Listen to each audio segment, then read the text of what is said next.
Assalamualaikum warahmatullahi wabarakatuh. Waalaikumsalam warahmatullahi wabarakatuh. Alhamdulillah pada pagi hari ini yang cerah ini meskipun masih di dalam kondisi pandemi COVID-19, ITSB bekerjasama dengan Career Center bisa melaksanakan kegiatan untuk sharing session, yaitu yang bertemakan dengan bidang dari arsitektur seperti itu. Alhamdulillah juga terima kasih kepada Ibu Irma yang sudah menyempatkan waktunya di hari weekend ini, Bu. Ya, Selamat datang, Bu. ya, Kemudian selamat pagi. pagi ya, Bu. Ya, dengan Pak Anjar juga sudah hadir, alhamdulillah. Pembicara Selamat pagi. ya, Pak Anjar, selamat pagi. Dan juga rekan-rekan mahasiswa, alumni, profesional, dan juga Bapak Ibu sekalian yang sudah hadir di sharing session ini. Kegiatan sharing session ini akan dilaksanakan mulai pukul 10 sampai dengan pukul 12. Kurang lebih nanti sesinya kita akan laksanakan dengan presentasi dari setiap pembicara, kurang lebih dijadwalkan itu 20 menit dan juga nanti ada untuk diskusi dan lain sebagainya.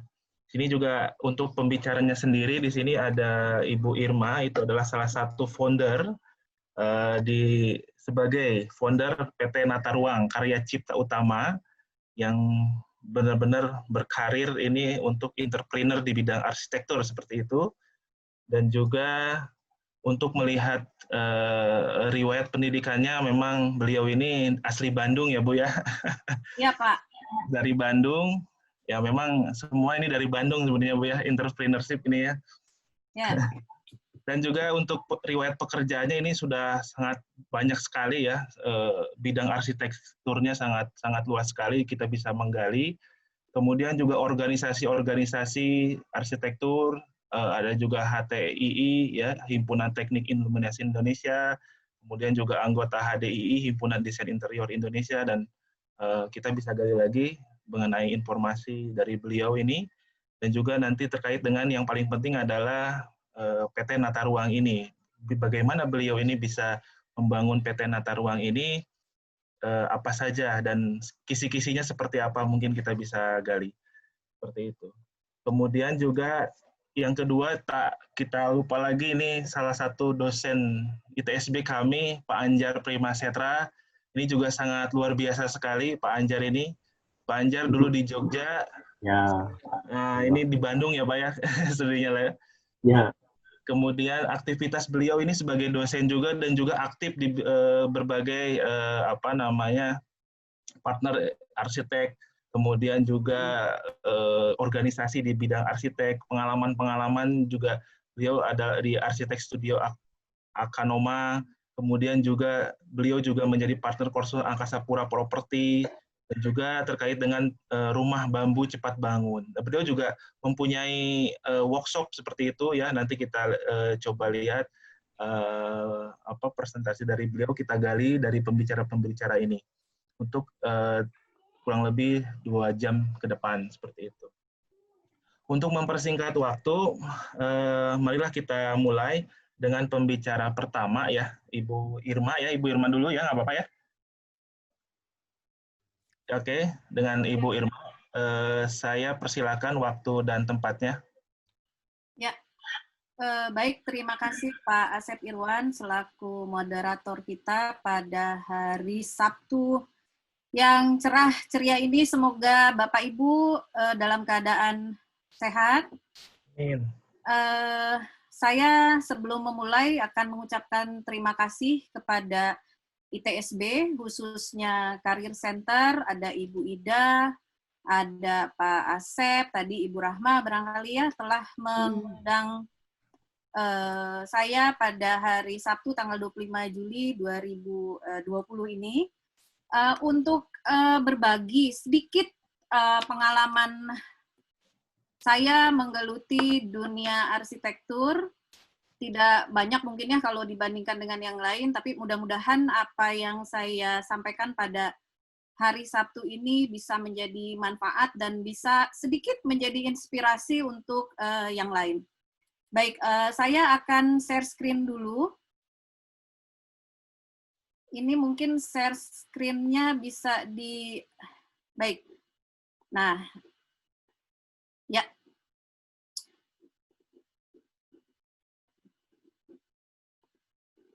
Ya, tema yang diangkat pada hari ini adalah menjadi entrepreneur di bidang arsitektur, itu seperti apa? Saya mau disclaimer bahwa yang saya sampaikan pada siang hari ini ya, adalah pengalaman saya pribadi, kemudian peserta yang sebenarnya mungkin diharapkan dari Career Center ini banyak diikuti oleh mahasiswa ITSB sebagai acuan mungkin ya, atau menjadi inspirasi nanti setelah lulus kemudian bagaimanakah prosesnya dan seperti apa. Jadi tadi saya mendapat info dari panitia, dari Ibu Ida, bahwa ternyata pesertanya adalah 51,2% itu dari profesional, kalangan profesional justru yang menghadiri acara ini. 9,3%-nya adalah dosen dan peneliti, 18,6% yang daftar ada pada siang hari ini adalah mahasiswa, dan 18,6%-nya adalah pelajar SMK, SMA, dan kemudian sisanya dari ASN, dari BUMN. Tapi tidak apa-apa, mudah-mudahan ini apa yang saya sampaikan bisa menjadi refresh ya untuk Bapak Ibu rekan sejawat yang sudah menggeluti dunia entrepreneur ini, menjadi refresh ya. Baik, kita mulai ya. Jadi judulnya adalah, tema kita adalah menjadi entrepreneur di bidang arsitektur. Kemudian ini sekilas saya Irma. Jadi nama asli saya Irma Rosalia Handayani. Rupanya nggak cuma artis ya Bapak Ibu, jadi arsitek pun ada nama panggungnya gitu ya. Saya Irma R. Permadi, saya lahir di Jakarta 7 Juni tahun 1978. Jadi tahun ini usia saya 24 tahun. Salah ya. 42 tahun usia saya. Jadi saya sudah berkeluarga. Diskon, Bu. Putra-putri saya 2, yang besar laki-laki sudah kuliah, dan yang perempuan 17 tahun kelas 3 SMA. Ini saya punya sedikit quotes, jadi nggak cuma Zaha Hadid lah ya yang punya quotes, ini Bu Irma juga punya sedikit quotes. Jadi saya rangkum dari perjalanan saya bahwa di dunia entrepreneur arsitektur itu memang perlu kerja cerdas yang serius, dedikasi yang penuh kecintaan, komitmen, dan teamwork yang punya satu visi dan misi untuk mewujudkan karya detail dari garis menjadi bentuk fisik. Nah, ini quote saya nih. Jadi kenapa garis gitu? Karena kita kadang-kadang sebagai arsitek itu mungkin lupa ya bahwa setiap senti garis yang kita gambar, garis yang kita desain itu meaningful. Jadi ada artinya, nggak cuma tarik garis terus jadi rumah gitu. 1 senti garis kita menggambar di AutoCAD itu artinya banyak gitu. Jadi kita harus mendalami persis 1 garis dinding itu isinya apa, konstruksinya bagaimana, materialnya apa, kemudian dari mulai pondasi sampai ke atas, walaupun itu 1 senti, kita harus ngerti gitu. Nah ini jadi detail dari garis menjadi bentuk fisik. Kemudian, ini ngeheng ya.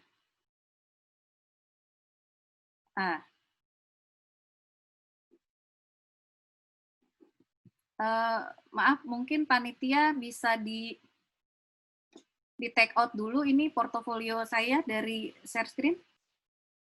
Ya. Nah, terlihat ya? Nah, iya terlihat ya. Terlihat Bapak Ibu? Belum masuk, Bu. Belum masuk ya? Iya. Dari kami aja yang share screen, Bu. Belum terlihat ya dari PTT saya ya, Pak? Iya, belum masuk. Belum, Bu. Dari Ibu nggak kelihatan.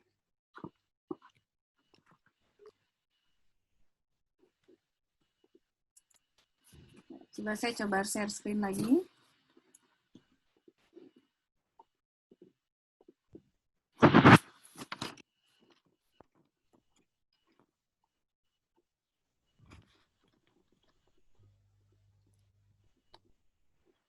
Nggak kelihatan, Be. Sayang sebentar ya. Apa ini saya kasih ke panitia boleh ya biar dibuka sama Yang tadi terakhir bukan, Bu? Yang jam 8? Oh, bukan. Ada, sebentar ya. Ada lagi. Oke. Sebentar ya.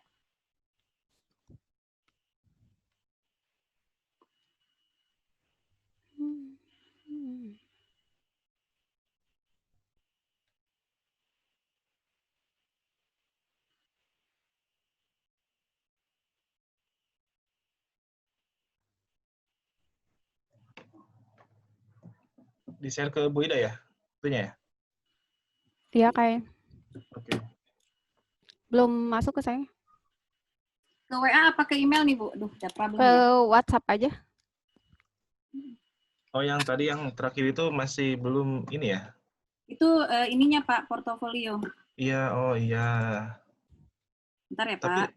tapi di belakang sudah ada presentasinya juga kalau nggak salah, Bu.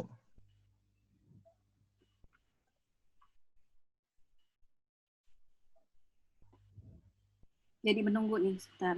Nggak apa-apa.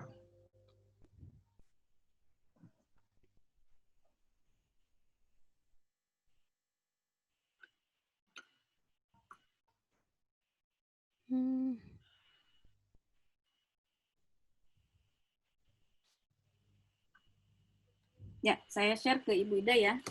Oke.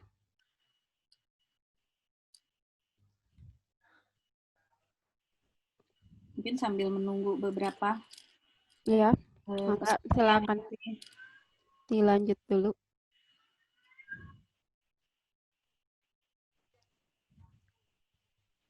Jadi hari Sabtu biasanya Bu nggak kemana-mana nih, Bu? Saya enggak, Bu, banyak ikut ada acara webinar, kemudian udah masuk kayaknya ya, Bu Ida. Terus ya di kantor gitu ya. Ya, udah masuk ya, Bu Ida. Ya, sedang di-download. Ya, jadi sambil menunggu, tadi ada sedikit quote yang saya jadi pengalaman yang jadi quotes. Kemudian saya mau refresh dulu nih. Kita arsitek itu sejak tahun 2017 sudah mempunyai Undang-Undang Nomor 6 mengenai arsitek. Jadi bersyukur ya bahwa profesi kita ini mempunyai dasar hukum, dilindungi hukum, dan tentunya berdampak kepada hukum.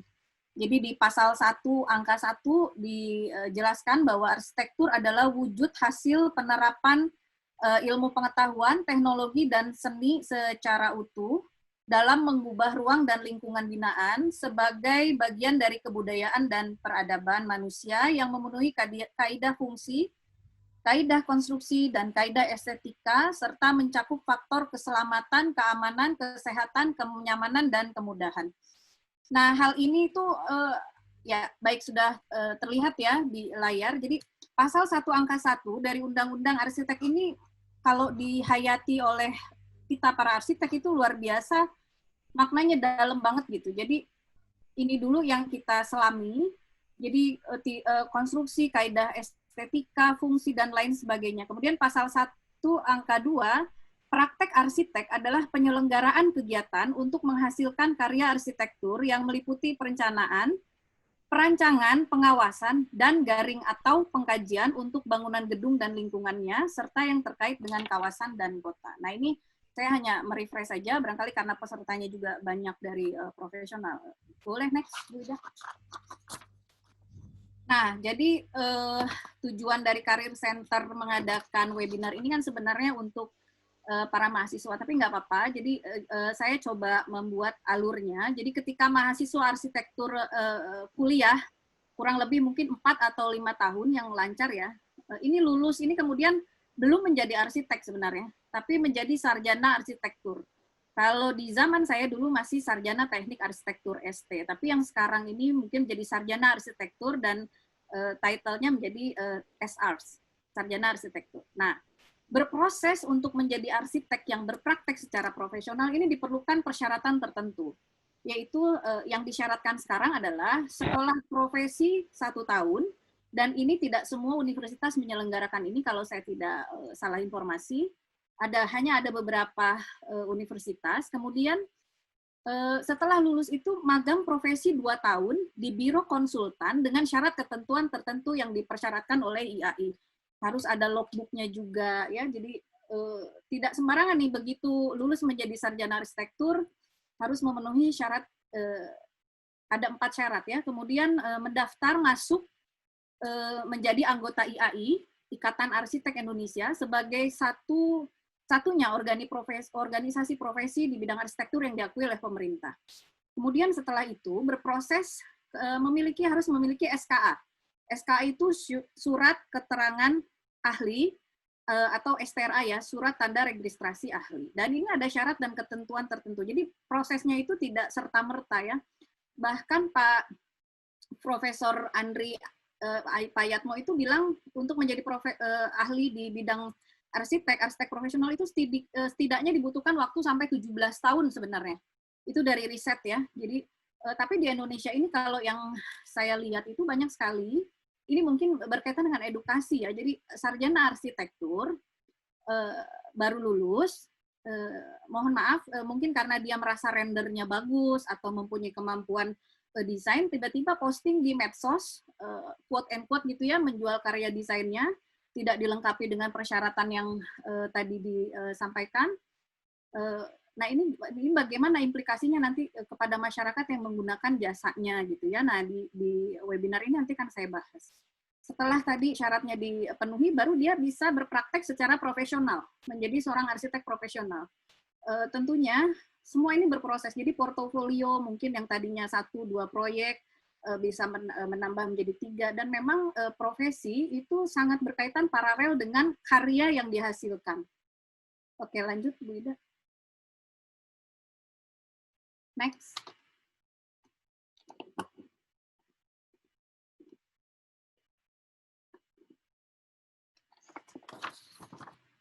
Ya, Ibu-ibu bisa next juga ya.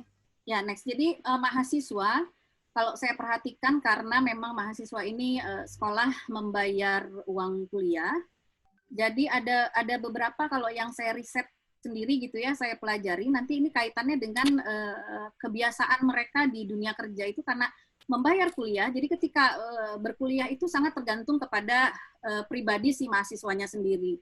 Ini juga ada pengalaman saya, jadi ada yang ketika mahasiswa itu rajin, tekun, gigih, serius, sudah terbiasa literasi, terbiasa melakukan riset gitu ya. Kemudian ada mahasiswa yang menyepelekan ya, ada yang males, ada yang hanya main, jalan-jalan gitu. Nah, ini nanti akan berdampak kepada pola kerja atau etos kerja nanti ketika bekerja di dunia profesional. Kemudian ketika mahasiswa kan target waktu fleksibel ya, jadi tergantung dia mau on schedule ngumpulin tugas atau meminta waktu tambahan mungkin. Jadi waktu juga ketika berkuliah itu sangat fleksibel, tergantung mahasiswa dan mungkin dosen yang memberi waktu tambahan ketika mengumpulkan tugas atau bagaimana. Kemudian mahasiswa itu ketika dia melakukan kesalahan, misalnya dalam studio perancangan ada salah, itu tidak berdampak hukum. Ya, jadi tinggal mengulang gitu ya, revisi, nanti berbicara dengan dosen atau asisten dosen, minta revisi. Kemudian ketika mahasiswa, tanggung jawabnya belum banyak. Jadi dia hanya bertanggung jawab mungkin kepada dirinya, kepada orang tuanya, kepada perkuliahannya. Hanya sebatas itu kalau saya rasa ya. Kemudian mahasiswa itu berkuliah hanya menguasai ilmu arsitektur saja. Ya, jadi sesuai keilmuannya saja, sesuai dengan jurusannya saja. Paling kalau untuk mahasiswa arsitektur mungkin sedikit ilmu sipil, kemudian IT ya, karena dia juga dengan software dan lain sebagainya. Kemudian ketika mahasiswa ini menyampaikan banyak alasan itu mungkin sedikit lumrah ya. Jadi saya sakit, nggak bisa, oh saya ada urusan keluarga, oh saya karena bentrok tugas dengan mata kuliah lain dan lain sebagainya. Jadi 6 poin ini nanti akan berdampak kepada kebiasaan-kebiasaan yang bertolak belakang ketika kita memutuskan untuk menjadi arsitek profesional, apalagi ketika kita memutuskan untuk masuk ke dunia entrepreneur. Next, Wida. Nah, ini dia. Tadi mahasiswa membayar uang kuliah, ketika menjadi arsitek profesional, kita dibayar klien. Nah, ini juga punya implikasi, dibayar klien. Ini harus kita sudah mempunyai sikap yang profesional. ya selain tadi syaratnya memiliki SKA, SKA juga bisa diartikan lain, yaitu mempunyai sikap, kompetensi, keahlian, dan attitude. Ya, yang poin kedua adalah kalau tadi ketika mahasiswa target waktunya kita boleh suka-suka diri sendiri, ketika menjadi arsitek profesional dibayar klien, target waktu itu telah disepakati bersama. Jadi kalau sudah mempunyai target waktu, ini kita harus benar-benar on schedule. Nah, nanti saya jelaskan, kalau tidak on schedule itu implikasi hukumnya pun ada. Kemudian poin yang ketiga, ketika kita jadi mahasiswa, itu boleh salah. Kenapa? Ketika salah, kita boleh revisi. Dan revisi itu tidak berdampak hukum ya, tapi ketika menjadi arsitek profesional, kita betul tidak boleh salah, karena ada dampak hukumnya. Gitu. Kemudian yang keempat, tanggung jawab kita jadi banyak. Kalau tadi ketika mahasiswa hanya bertanggung jawab kepada diri sendiri, orang tua, atau sekolah, ketika kita menjadi arsitek profesional, tanggung jawabnya banyak. Kepada siapa? Kepada profesi. Kemudian kepada tim. Kepada stakeholder yang terkait ya. Kepada masyarakat. Kepada hukum. Kita juga punya relasi vendor supplier ya. Kemudian kepada alma mater. Jadi jangan, mahasiswa juga harus sudah terbiasa berpikir kepada bahwa kita nanti ketika lulus itu kita punya tanggung jawab kepada alma mater gitu. Ya, kemudian yang kelima, menguasai disiplin ilmu lain. Nah, ketika mahasiswa, kita hanya belajar kepada ilmu yang sesuai dengan jurusan kita. Tapi ketika kita menjadi arsitek profesional, mau tidak mau, kita harus menguasai disiplin ilmu lain. Ya, seperti manajemen, psikologi, karena kita jual jasa, bertemu klien, bertemu manusia. Nah, ini psikologisnya harus kita pelajari juga. Kemudian hukum, ekonomi, komunikasi, IT, sipil, interior, dan lain-lain. Jadi banyak gitu ya, dan ini sebenarnya bagus sekali untuk menambah wawasan ilmu pengetahuan diri sendiri ya. Kemudian yang keenam, tidak boleh banyak alasan. Poin yang keenam ini tuh paling banyak menjadi hal yang bertentangan ketika masuk dunia kerja. Mungkin kalau ketika mahasiswa sakit, pilek sedikit gitu ya, tidak masuk. Tapi ketika masuk di dunia kerja, hal-hal begitu tidak boleh menjadi hambatan gitu ya, tidak boleh banyak alasan.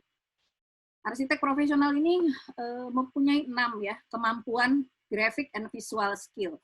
Ialah kita jurusan arsitektur, menyusun presentasi desain arsitektur, harus ada graphic and visual skill. Kemudian technical aptitude, kemampuan secara matematis. Dulu saya pernah bikin acara IG Live, ada salah satu orang tua yang anaknya mau masuk jurusan arsitektur. Bertanya, Bu Irma, kalau masuk jurusan arsitektur berarti anak saya harus matematikanya nilainya bagus sekali ya. Kalau menurut saya tidak harus nilainya 100 gitu. Tetapi semua ilmu pengetahuan itu memerlukan pengetahuan skill mengenai matematika. Contoh, tapi disesuaikan dengan jurusan. Contohnya di arsitektur. Ya kita harus menguasai matematika karena semua hal yang kita kerjakan, ruang, desain, struktur itu memerlukan kemampuan matematis gitu ya. Nah, jadi kemampuan matematis dan analisis terkait persebaran gaya dalam struktur yang berkaitan dengan konstruksi bangunan. Jadi kadang-kadang kalau kita sudah ahli, terbiasa, kali-kalian merubah ukuran dari senti menjadi meter, dari meter menjadi kubik, itu adalah menjadi hal yang biasa. Kemudian yang ketiga, arsitek profesional itu harus mempunyai verbal skill, kemampuan komunikasi untuk menyampaikan gagasan desain. Nah, ini harus dilatihnya memang ketika menjadi mahasiswa ya. Karena saya banyak melihat ini sekali lagi pengalaman pribadi saya ya. Jadi banyak orang desainnya bagus, tapi ketika dia menyampaikan gagasannya itu tidak mampu melakukan komunikasi yang baik. Nanti saya akan menyinggung sedikit tentang kemampuan komunikasi ya. Kemudian yang keempat, harus ada kemampuan organization skill. Kenapa? Karena arsitek itu sejatinya nggak bisa kerja sendiri, bahwa kita adalah teamwork. Nah, ini kemampuan untuk mengorganisasi banyak pihak terkait itu memang diperlukan kemampuan khusus ya. Jadi berbeda ketika mungkin kalau ketika menjadi mahasiswa itu hanya small group gitu ya. Small group misalnya di perancangan arsitektur gitu ya, small group 5-6. Dan ketika salah kan ini tidak berdampak hukum ya, tapi ketika kita masuk di dunia kerja profesional, mengorganisir banyak orang itu nanti terkait dengan hal lain yang ada dampak hukumnya. Kemudian yang kelima memang harus memiliki memori yang kuat karena kerja kita itu lihat lagi ke belakang gitu, dalam mencari data aja. Kita akan melihat lagi ke belakang. Kemarin jadi memori kita juga harus kuat ya, mengingat, menghafal. Contoh pengalaman saya tuh menghafal banyak sekali material ya yang tadinya saya nggak tahu ketika jadi mahasiswa. Contoh, paku 5, paku 5, paku 7, paku 12, pipa 3 in, pipa setengah in, pipa 1 in, pipa 4 in. Ini memori harus kuat banget, nggak boleh salah. Besi 13, besi 10, besi 12. Keramik ukuran sekian ya. Itu baru dari material, belum dari desain ya. Kemarin historisnya revisinya apa? Ketika minta revisi ini, kita harus mempunyai daya ingat yang baik gitu ya. Kemarin mintanya klien apa? Kemudian terkait dengan vendor, pokoknya banyak. Jadi memori ini juga dilatih untuk memiliki memori yang kuat. Kemudian yang keenam adalah compositional talent, yaitu kemampuan yang diperlukan untuk menghasilkan sebuah desain dengan komposisi visual yang baik secara 2D dan 3D. Ya, ini memang keahlian-keahlian yang perlu dilatih ya. Membuat bangunan yang proporsional, mata kita juga dilatih untuk melihat. Kalau saya suka diledek gitu ya sama tim saya, Bu Irma dari 5 meter aja udah tahu tuh dia kalau datang ke lapangan, oh itu miring gitu, oh itu kurang pas gitu. Nah hal-hal gitu tuh memang perlu dilatih ya. Arsitek itu perlu kan kalau kita tidak dilatih compositional talent ini, mungkin desain kita menjadi tidak proporsi. Kalaupun mengambil bentuk bidang yang ekstrim, tentu juga harus ada proporsi bidang atau ruang yang baik. Next.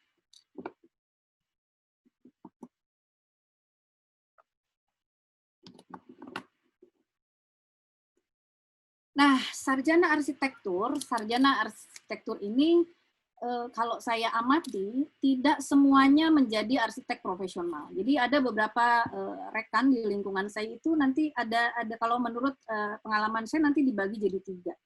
Jadi ada yang betul-betul menjadi arsitek profesional, kemudian ada menjadi dosen dan menekuni bidang lain.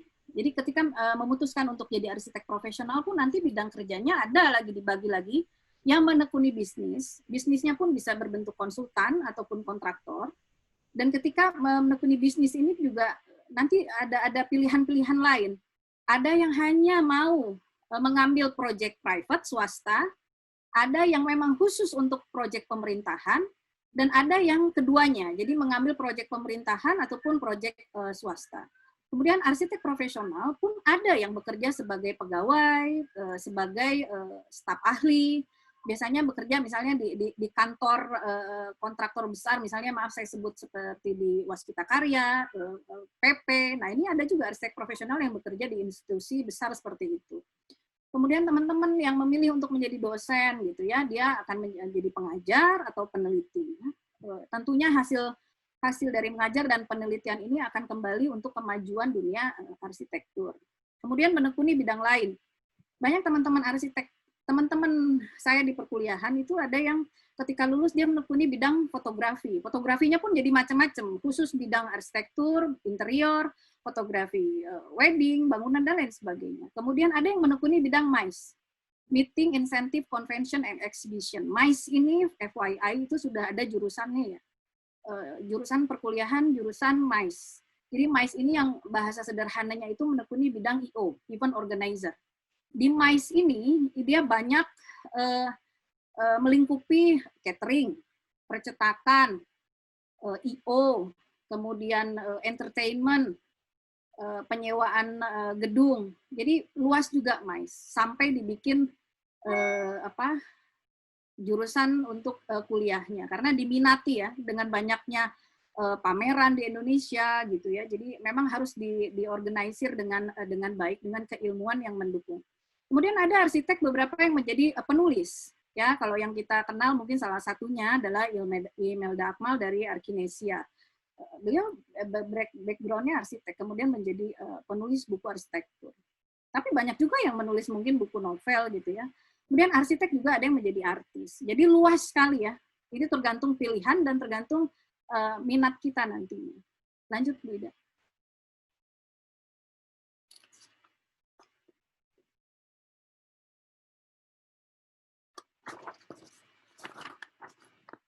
Nah, ini arsitek profesional. Apa sih yang harus punya arsitek profesional itu? Jadi sebagai arsitek kita harus ada passion. Jadi saya harus bilang bahwa passion ini penting. Jadi mahasiswa ketika memutuskan untuk masuk di jurusan arsitektur, itu satu yang harus dimiliki adalah passion. Passion itu gairah gitu. Kenapa? Karena arsitek ini adalah profesi. Profesi itu apa sih? Profesi itu yang melekat dalam keseharian kita. Dan bahkan dibawa sampai mati, itu sampai meninggal nanti. Nggak ada yang ketika orang meninggal, terus, oh dia mantan arsitek, oh dia mantan dokter. Itu nggak ada. Jadi profesi ini dibawa seumur hidup gitu ya. Jadi profesi itu melekat dalam keseharian kita sehari-hari. Jadi cara berpikir, bertindak, berbicara, itu mewakili profesi yang kita lakoni gitu ya. Kemudian arsitek profesional itu cirinya adalah mempunyai karya, mempunyai karya atau project dan produktif gitu ya. Jadi mengaku arsitek tapi tidak punya karya gitu. Jadi inilah bedanya arsitek profesional itu mempunyai karya, karyanya jelas. Kemudian yang ketiga, arsitek profesional juga memiliki klien yang jelas. Ini salah satu ciri arsitek profesional ya, mempunyai klien yang jelas. Gitu. Kliennya siapa? Gitu ya. Proyeknya apa? Gitu. Kemudian yang keempat, tidak melanggar kode etik profesi. Nah ini saya refresh, mungkin ada beberapa Bapak Ibu atau rekan yang di-refresh lagi bahwa kita tidak boleh melanggar kode etik profesi. Di buku merah, di buku kode etik profesinya arsitek, itu memang kita harus baca berulang kali sebagai reminder. Ini banyak sekali. Saya sebutkan salah satunya tidak boleh mengomentari karya arsitek lain tanpa persetujuan tertulis dari arsitek. Nah ini mungkin memang harus diedukasi sejak di dunia pendidikan ya, supaya tidak lupa dan ketika berpraktek dia paham betul kode etik profesi arsiteknya. Karena cirinya profesional itu, cirinya profesi itu memiliki kode etik. Ini yang tidak berbeda mungkinnya dengan bidang pekerjaan lain. Jadi di Indonesia ini ada 7 profesi yang diakui pemerintah. Saya akan sebutkan beberapa di antaranya. Profesi kita, arsitek, lawyer, dokter, notaris, apoteker, akuntan. Nah ini beberapa profesi. Jadi mereka semua pasti mempunyai kode etik. Ya. Kemudian yang kelima, arsitek profesional itu konsisten dan be present. Konsisten itu maksudnya adalah apa yang kita kerjakan, mulai dari diri kita sendiri dan karya yang dihasilkan itu harus konsisten. Konsisten itu apa ya? Jadi semua hal yang berkaitan dengan itu tuh kita lakukan dengan konsisten ya, dengan apa ya? Dengan semua syarat, semua kode etik, semua perhitungan, semua formitas itu di jalurnya gitu ya. Kemudian be present. Kalau bahasa gampangnya be present itu narsis lah gitu. Jadi arsitek profesional itu memang harus sedikit narsis gitu. Karena sebagai salah satu perwujudan eksistensi diri kita yang ujung-ujungnya adalah bahwa kita itu produktif. Kita itu produktif ujung-ujungnya untuk menginformasikan bahwa kita produktif, kita menghasilkan karya.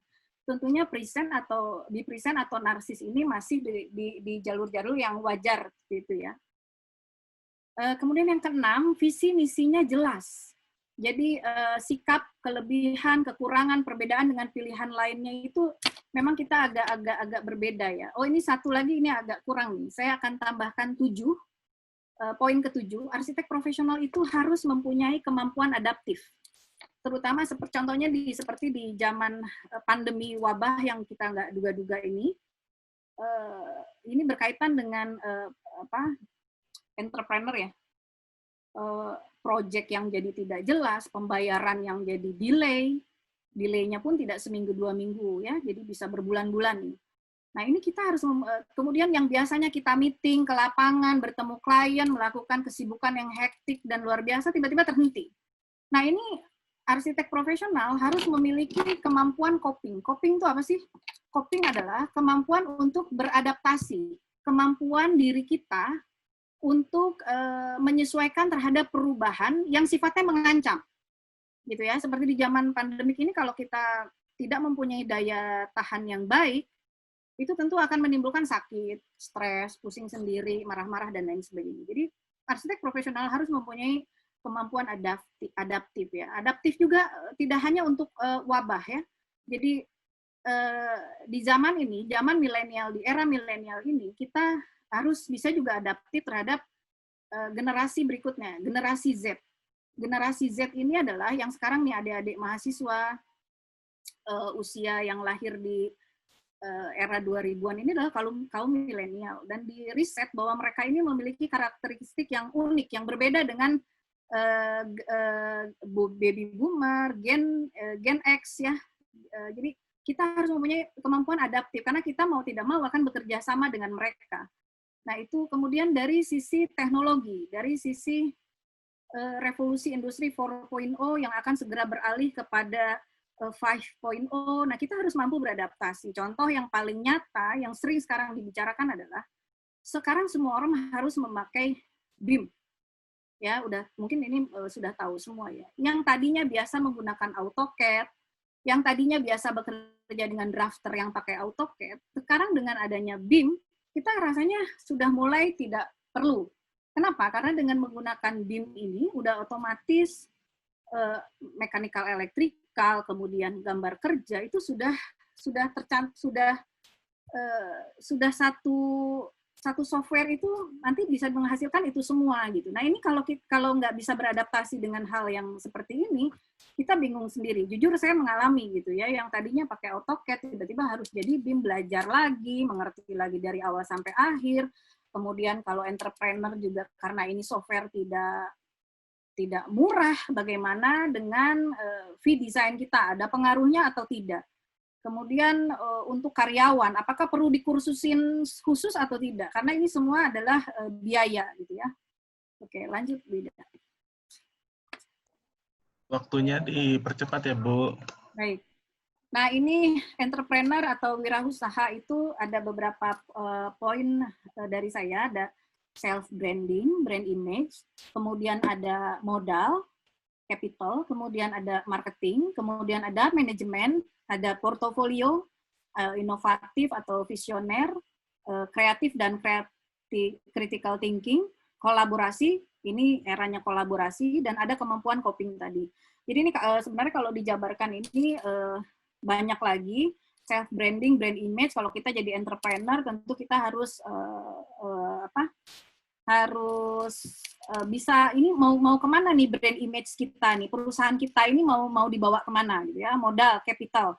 Modal itu sebenarnya nggak melulu uang ya, walaupun mostly orang berpikir modal adalah uang. Tapi capital itu yang kita miliki juga adalah modal. Capital misalnya gini, keluarga, support system kita, kemudian lingkungan, badan kita yang sehat, itu semua adalah modal sebenarnya. Jadi tidak melulu soal uang. Kemudian marketing, bagaimanapun juga karya kita ini harus dikenal. Ini perlu marketing, perlu pemasarannya. Marketing juga ada segmentasi market kita. Nanti kemana? Ke tadi ya, pemerintahan, swasta, menengah atas, menengah ke bawah, kalangan premium, nah, atau industri perhotelan. Ini marketing ini harus ditentukan tujuannya.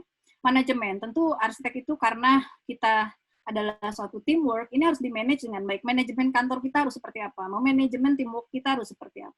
Portofolio, kita menghasilkan karya. Nah, pengolahan portofolio juga harus di-update. Ini nggak bisa sudah menghasilkan karya banyak, terus tidak dirapikan portofolionya, dan ini juga perlu keahlian tertentu ya. Kemudian inovatif dan visioner, tentu saja seperti saya, mengelola perusahaan sudah 15 tahun. Ini diperlukan inovatif yang tiada henti gitu ya. Terus habis ini tahun ini mau gimana, tahun depan, 2 tahun ke depan. Kemudian yaitu tadi visioner, melihat ini perkembangan pasar seperti apa, kendala kita apa, evaluasinya seperti apa. Kreatif dan critical thinking. Ya, ini harus dimiliki oleh semua orang stakeholder yang terlibat di dunia arsitektur ya. Kolaborasi, zamannya kolaborasi, kemudian ya kemampuan coping tadi saya sudah jelaskan. Next leader.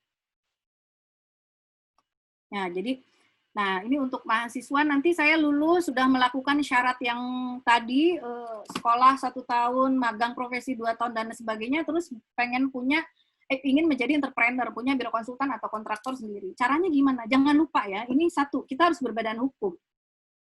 Kita punya CV dan PT, apalagi Undang-Undang Nomor 6 tahun 2017 sudah keluar. Jadi pekerjaan profesi kita ini berdampak hukum, diatur, diregulasi oleh hukum. Jadi ada badan hukumnya. Tergantung mau CV atau PT. Ini CV dan PT masing-masing punya kelebihan, punya kekurangan. Kemudian mempunyai tempat usaha yang jelas. Ya, kalau saya dulu memulainya dari salah satu kamar di rumah saya. Dulu saya memulainya seperti itu. Jadi jangan dulu berpikiran yang harus sewa kantor, sewa ruko, sewa segala macam, tidak perlu, tapi punya tempat usaha yang jelas. Untuk surat menyurat, untuk mengirim material, untuk dan lain sebagainya. Kemudian, nah karena tempat usaha yang jelas juga untuk kalau kita bidang usahanya di bidang pemerintahan, ini juga diperlukan. Banyak kasus ketika disuratin segala macam, ternyata kantornya itu alamatnya nggak jelas. Nah ini kan jadi masalah ya. Kemudian kita mempunyai tim dan alat penunjang kerja.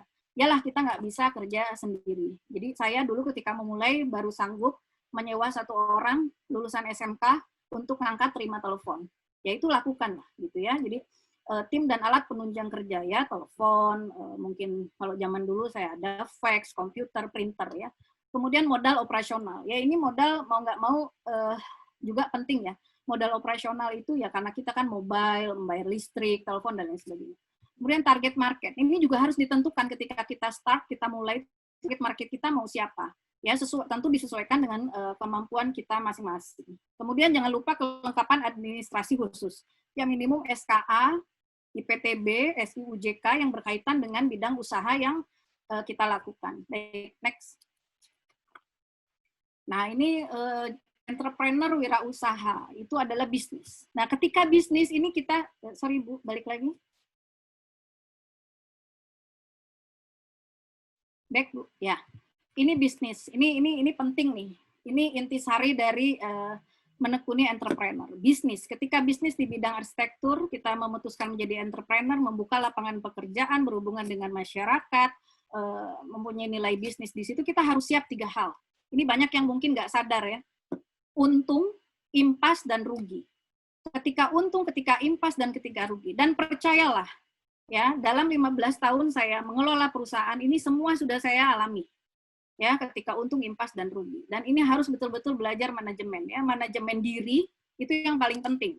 Kenapa saya bilang manajemen diri? Karena banyak orang nggak siap, terutama dengan yang tengah dan ujung kanan, impas dan rugi. Itu mental dan karakter diri, ya. Jadi mental dan karakter diri. Jadi berbisnis di bidang arsitektur itu tidak melulu gambar kita bagus, tidak harus juga klien kita hebat, proyek kita luar biasa, tapi orang yang jadi sukses di bisnis ini adalah yang mental dan karakternya bagus dan siap.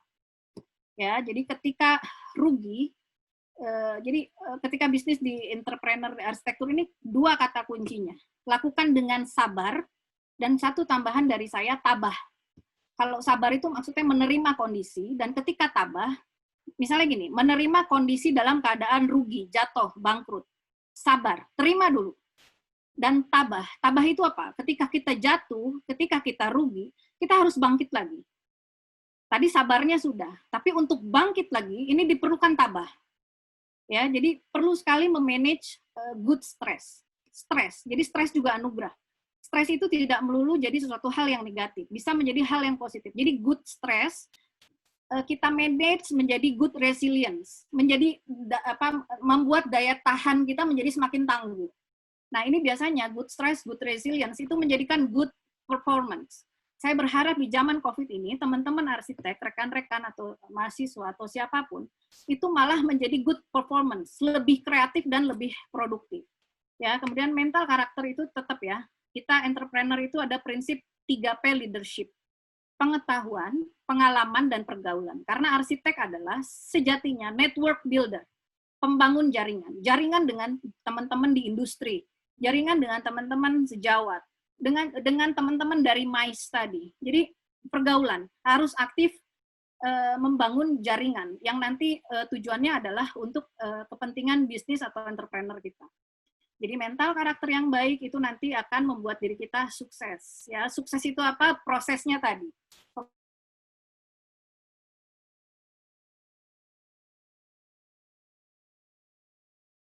Jasa, ya. Jadi brand kita, perusahaan kita itu terbentuk dari 3 komponen. Profesi tadi, what you do and what you say. Itu konsistensi berprofesi. Kemudian how people feel, ya kita menyajikan karya, kita menyajikan desain itu kan nanti sangat related dengan kepuasan klien-klien kita. Akan berkata apa mereka gitu ya. Kemudian karena kita arsitek, tentu ada karya yang kita buat, architectural design work. Macam-macam, ada yang desain, ada yang menjadi bangunan dan menjadi buku. Ketiga hal ini tadi akan menentukan your brand. Ya, your image brand, your brand. Jadi ini jangan lupa 3 hal ini akan mempengaruhi kelanggengan, akan mempengaruhi sustainable kelanjutan dari bisnis kita di bidang arsitektur. Next, Bida. Nah, ya, jadi kesimpulannya saya bacakan saja. Entrepreneur di bidang arsitektur itu ada passion, kemudian untuk adik-adik mahasiswa bersabar dulu, lakukan tadi tahapannya di awal lembar PPT tadi sudah saya jelaskan, lakukan dulu tahapnya, sabar, jangan lulus terus jualan quote and quote di medsos, karena nanti ada implikasi hukum, lakukan dulu. Kemudian bersedia untuk berproses.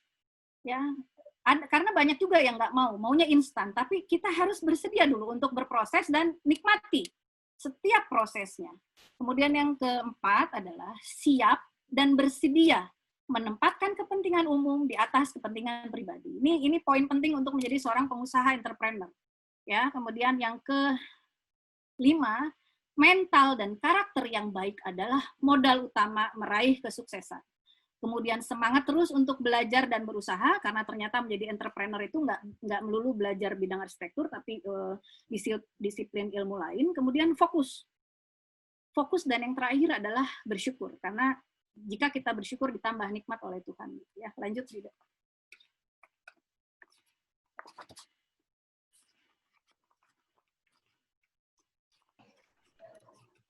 Oke, sudah cukup, Bu Irma. Portfolio ya? Ke portfolionya. Terima kasih. Portfolionya ya, Bu ya? Ya, silakan. Pak Anjar.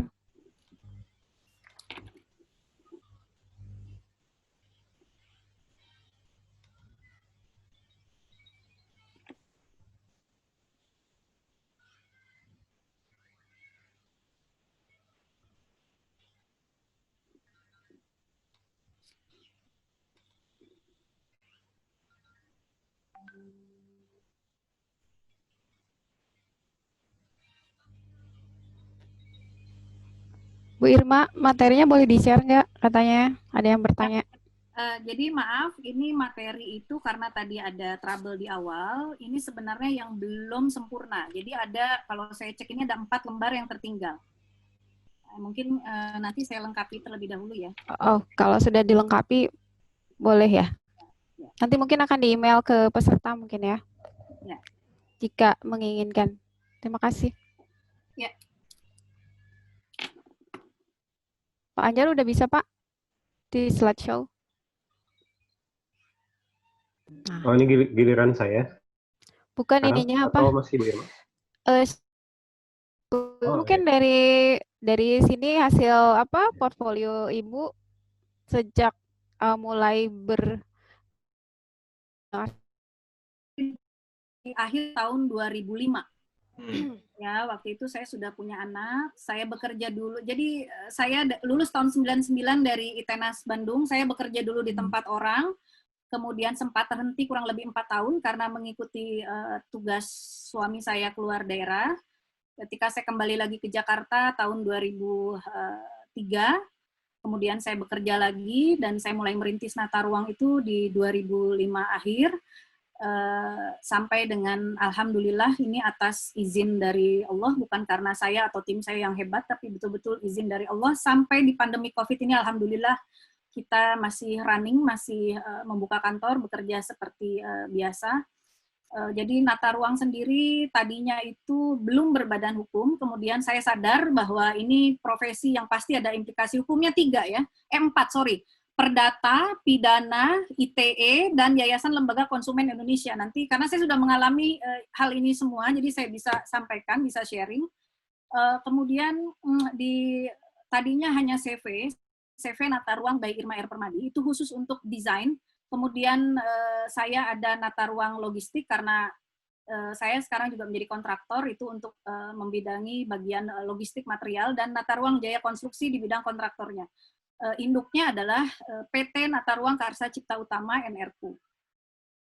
Jadi perusahaan itu dilengkapi lah secara bertahap, badan hukumnya, manajemennya, dan lain sebagainya.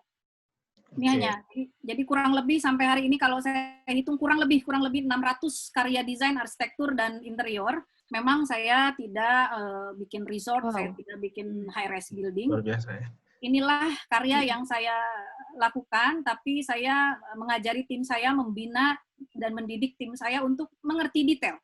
Karena banyak yang nggak ngerti detail gitu. Pipa aja nggak tahu yang tertanam di dinding itu sebenarnya ukurannya berapa in, itu banyak yang nggak ngerti. Karena hanya fokus mungkin mohon maaf kepada desain. Tapi inti sarinya itu dia nggak ngerti. Dan gimana kita bisa mendesain kalau kita nggak ngerti gitu loh. Ukuran plafon, jarak antar ininya berapa aja nggak tahu. Tebal gipsum aja nggak ngerti. Bedanya gipsum sama GRC juga nggak tahu gitu. Terus kita mau mendesain apa? Berarti hanya kosongan yang kita desain. Sementara kita menjual ini kepada klien itu akan menuntut yang real, yang nyata, nggak boleh bohong, nggak boleh salah, ya. Jadi besi gitu ya, walau banyak juga yang ngeles gitu. Ini kan urusannya sipil, Bu. Oh nggak bisa, arsitek pun harus ngerti karena kita yang ngedesain gitu ya. Pondasinya tuh berapa kedalamannya, foot plate jenisnya atau apa. Nah ini kita juga harus ngerti gitu ya. Nah ini beberapa kegiatan saya. Jadi karena ini profesi, passion gitu ya, cita-cita ya. Jadi tetap ke lapangan, tetap duduk di atas semen, tetap ngobrol sama tukang, walaupun mungkin di kantor kita apa gitu ya, tapi tetap itu semua kita lakukan gitu ya. Tidak ada jengah, tidak ada jijik, tidak ada takut kotor ya. Memang profesi kehujanan, harus tiduran. Ini foto tidurnya di proyek nggak saya tampilkan gitu ya. Memang keseharian seorang arsitek ya seperti itu gitu. Mengawal prosesnya dari awal sampai akhir. Baik Bu Irma ya, sangat luar biasa sekali presentasinya dan juga portofolionya. Untuk pertanyaan nanti kita keep dulu Bu, karena ada pembicara kedua Pak Anjar. Kita langsung aja ke pembicara kedua Pak Anjar.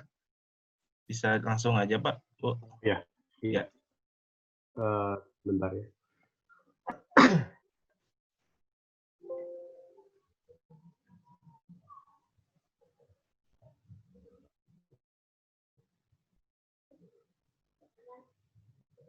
Ya, sudah masuk ya?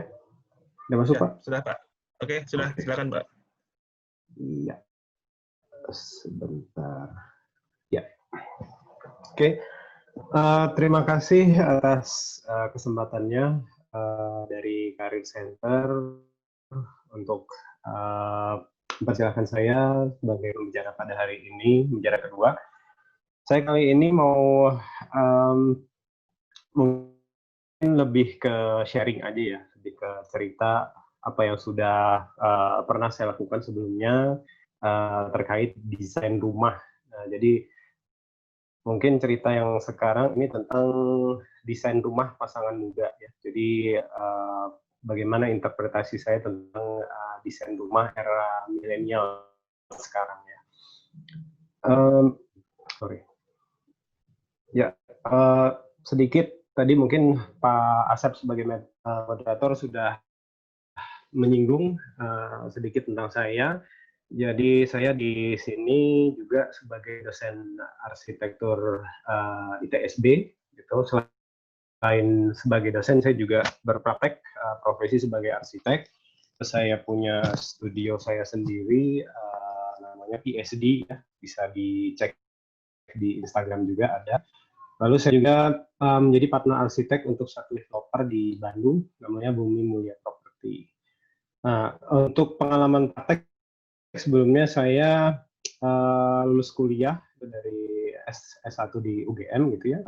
Lulus kuliah saya join di studio Akanoma selama 3 tahun. Lalu habis itu sebelum ke ITSB sekarang itu saya cukup panjang juga jalan-jalannya. Pernah di logistik ITB itu di bagian perencanaan proyek ITB ya. Lalu pernah juga menjadi tim ahli salah satu bagian aja sih. Sunda waktu itu masih zaman Presiden SBY. Nah ini waktu itu ceritanya agak menarik karena saya mengerjakannya ketika di akhir masa Pak SBY gitu ya, terus habis itu besoknya selang berapa bulan, kalau nggak salah selang berapa bulan kemudian itu ganti Pak Jokowi kan. Nah, terus karena udah ganti presiden, terus proyek ini langsung di stop. Agak lucu juga itu ceritanya. Lalu pernah juga 2016 jadi partner konsultan untuk Astapura Property, dan di 2017 saya kembali ke ITB, itu bergabung di salah satu startup perusahaan berbasis teknologi. Waktu itu dapat dana Ristek City, membuat rumah bambu prefab. Nanti saya juga akan cerita sedikit tentang ini. Nah, masuk ke topik ya. Banyak pertanyaan mungkin ya. Apakah milenial itu butuh rumah? Nah, ini yang menarik. Jadi banyak artikel-artikel kekinian gitu ya yang menyatakan bahwa milenial tidak butuh rumah. Milenial tidak butuh membeli rumah karena rumah mahal. Jadi milenial lebih memfokuskan dananya untuk traveling misalnya, atau untuk menabung membelikan barang-barang koleksi dan lain sebagainya. Nah, tapi sebetulnya milenial itu kita perlu garis bawahi. Jadi kalau saya pernah baca artikel, milenial itu sebetulnya masyarakat, manusia atau orang yang lahir dari tahun sekitar 1977 sampai 1997. Nah, itu dikatakan generasi milenial, gitu ya. Nah, kebetulan saya juga bisa dibilang saya termasuk generasi milenial, gitu ya. Saya sendiri mengalami pada awal saya menikah, gitu. Saya awal menikah, terus pindah ke Bandung. Orang tua saya ada di Jogja dan di Kalimantan, gitu ya. Mengalami sendiri ketika awal menikah, terus habis itu punya anak. Terus saya waktu itu rumah saya masih kecil banget. Waktu itu saya bangun rumah cuma sekitar 25 meter persegi, cuma ada satu kamar mandi, sama satu dapur. Terus habis itu anak saya lahir, anak pertama, terus orang tua saya ngomong, mau nengok cucu. Wah, bingung kan? Mau nengok cucu, padahal di rumah cuma ada satu kamar. Nah, jadi ya kebingungan itu akhirnya ya mau nggak mau saya kemudian merenovasi, menambah kamar gitu ya, agar orang tua yang dari luar kota Bandung itu main ke rumah, nengok cucu, nginep di rumah saya, terus ya main sama cucu dan silaturahmi dan lain sebagainya. Nah, menjawab pertanyaan apakah pasangan muda milenial perlu rumah, kalau berdasarkan pengalaman saya pribadi untuk pasangan muda milenial Indonesia itu perlu, karena kita budayanya seperti itu ya. Kita budayanya ya orang tua main ke sini, terus habis itu ada bikin akikahan misalnya, terus sering bikin arisan, lebaran dan lain-lain. Kalau saya pribadi akan menyatakan bahwa kita sebagai pasangan muda milenial itu sebaiknya memiliki rumah. Nah, rumahnya seperti apa itu baru pertanyaan berikutnya, kan? Ya, lalu siapakah pasangan muda?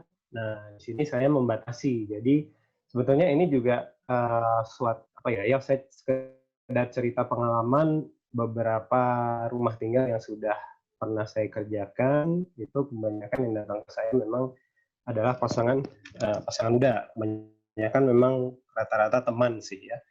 Jadi karena tadi usia generasi milenial itu dari yang lahir dari tahun 77 sampai tahun 97, berarti usianya itu ya sekitar akhir 20-an sampai dengan 40-an gitu ya.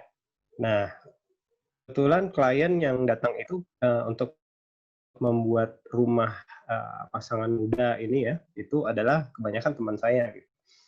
Nah, ini intermezzo sedikit untuk menyambung tadi dari cerita Bu Irma sebelumnya ya, bahwa kalau saya pribadi, pengalaman saya sebagai seorang arsitek gitu ya, bukan akademisi ITSB ya sebagai seorang arsitek, itu memang kebanyakan saya banyak menangani proyek-proyek eksklusif teman sendiri gitu ya. Ya, tapi tenang, harga desainnya bukan harga teman. Ya, walaupun memang ada yang minta harga teman, saya masih nego dan ya alhamdulillah masih masuk akal buat saya lah. Nah, dari teman-teman ini itu saya rasa sangat mendongkrak karir saya. Jadi ketika saya mendapat proyek dari mereka, terus saya mengerjakan dengan benar gitu ya, dengan baik, dan alhamdulillah kalau bisa dibilang bagus sama mereka, nah itu akan menjadi suatu portofolio juga bagi kita. Nah, maka dari itu sebagai arsitek, kalau menurut saya penting untuk menjalin relasi dan mengikuti asosiasi. Ya, kalau di arsitek mungkin yang diakui oleh pemerintah adalah IAI ya, Ikatan Arsitek Indonesia. Dari situ kita bisa banyak kenalan, ya mungkin alhamdulillah kalau ada proyek yang nyangkut ke kita, nah itu akan jadi portofolio yang bisa mendongkrak karir kita. Nah, kembali ke pasangan muda tadi, kalau di sini saya memberi batasan, itu pasangan muda itu yang tadi ya, yang berusia sekitar 20-an akhir sampai dengan 40 gitu. Nah, di sini saya akan bercerita beberapa pekerjaan yang tentang interpretasi desain rumah yang bagaimana sih yang bagus untuk milenial gitu ya, untuk pasangan muda. Nah, yang pertama ini teman lahiran home studio. Jadi ini sebetulnya proyek renovasi ya, proyek renovasi. Aslinya rumahnya adalah rumah gaya developeran gitu, tipe 45. Terus ini dari teman saya juga, beliau berprofesi sebagai seorang doula. Doula itu konsultan persalinan ya, jadi bukan bidan tapi lebih seperti apa ya? Lebih seperti konsultan yang menyiapkan rencana-rencana untuk persalinan bagi ibu hamil. Nah, ini unik juga, ternyata ada profesi seperti ini gitu ya di era milenium kita yang baru sekarang itu ya. Ternyata ada profesi yang cukup unik seperti itu. Mungkin 10 atau 20 tahun yang lalu profesi ini tidak ada. Nah, tapi ternyata ada. Saya mendapatkan klien yang seperti itu gitu ya. Nah, rumah ini digunakan sebagai, selain rumah pribadi, rumah ini dipakai untuk tempat itu tadi ya, untuk tempat konsultasi untuk melahirkan, terus ada yoga untuk ibu hamil, terus sharing-sharing, makan-makan. Nah, ini acaranya sebelum COVID ya, pastinya sebelum COVID. Kalau sesudah semasa COVID sekarang mungkin agak sulit ya untuk melakukan kumpul-kumpul lagi seperti ini. Nah, yang unik dari sini sebenarnya dari klien itu tidak menyatakan rumahnya itu harus demikian, tapi pada saat itu saya langsung menangkap, oh berarti ini nanti rumahnya akan digunakan untuk sebagai tempat kegiatan doula dia ya.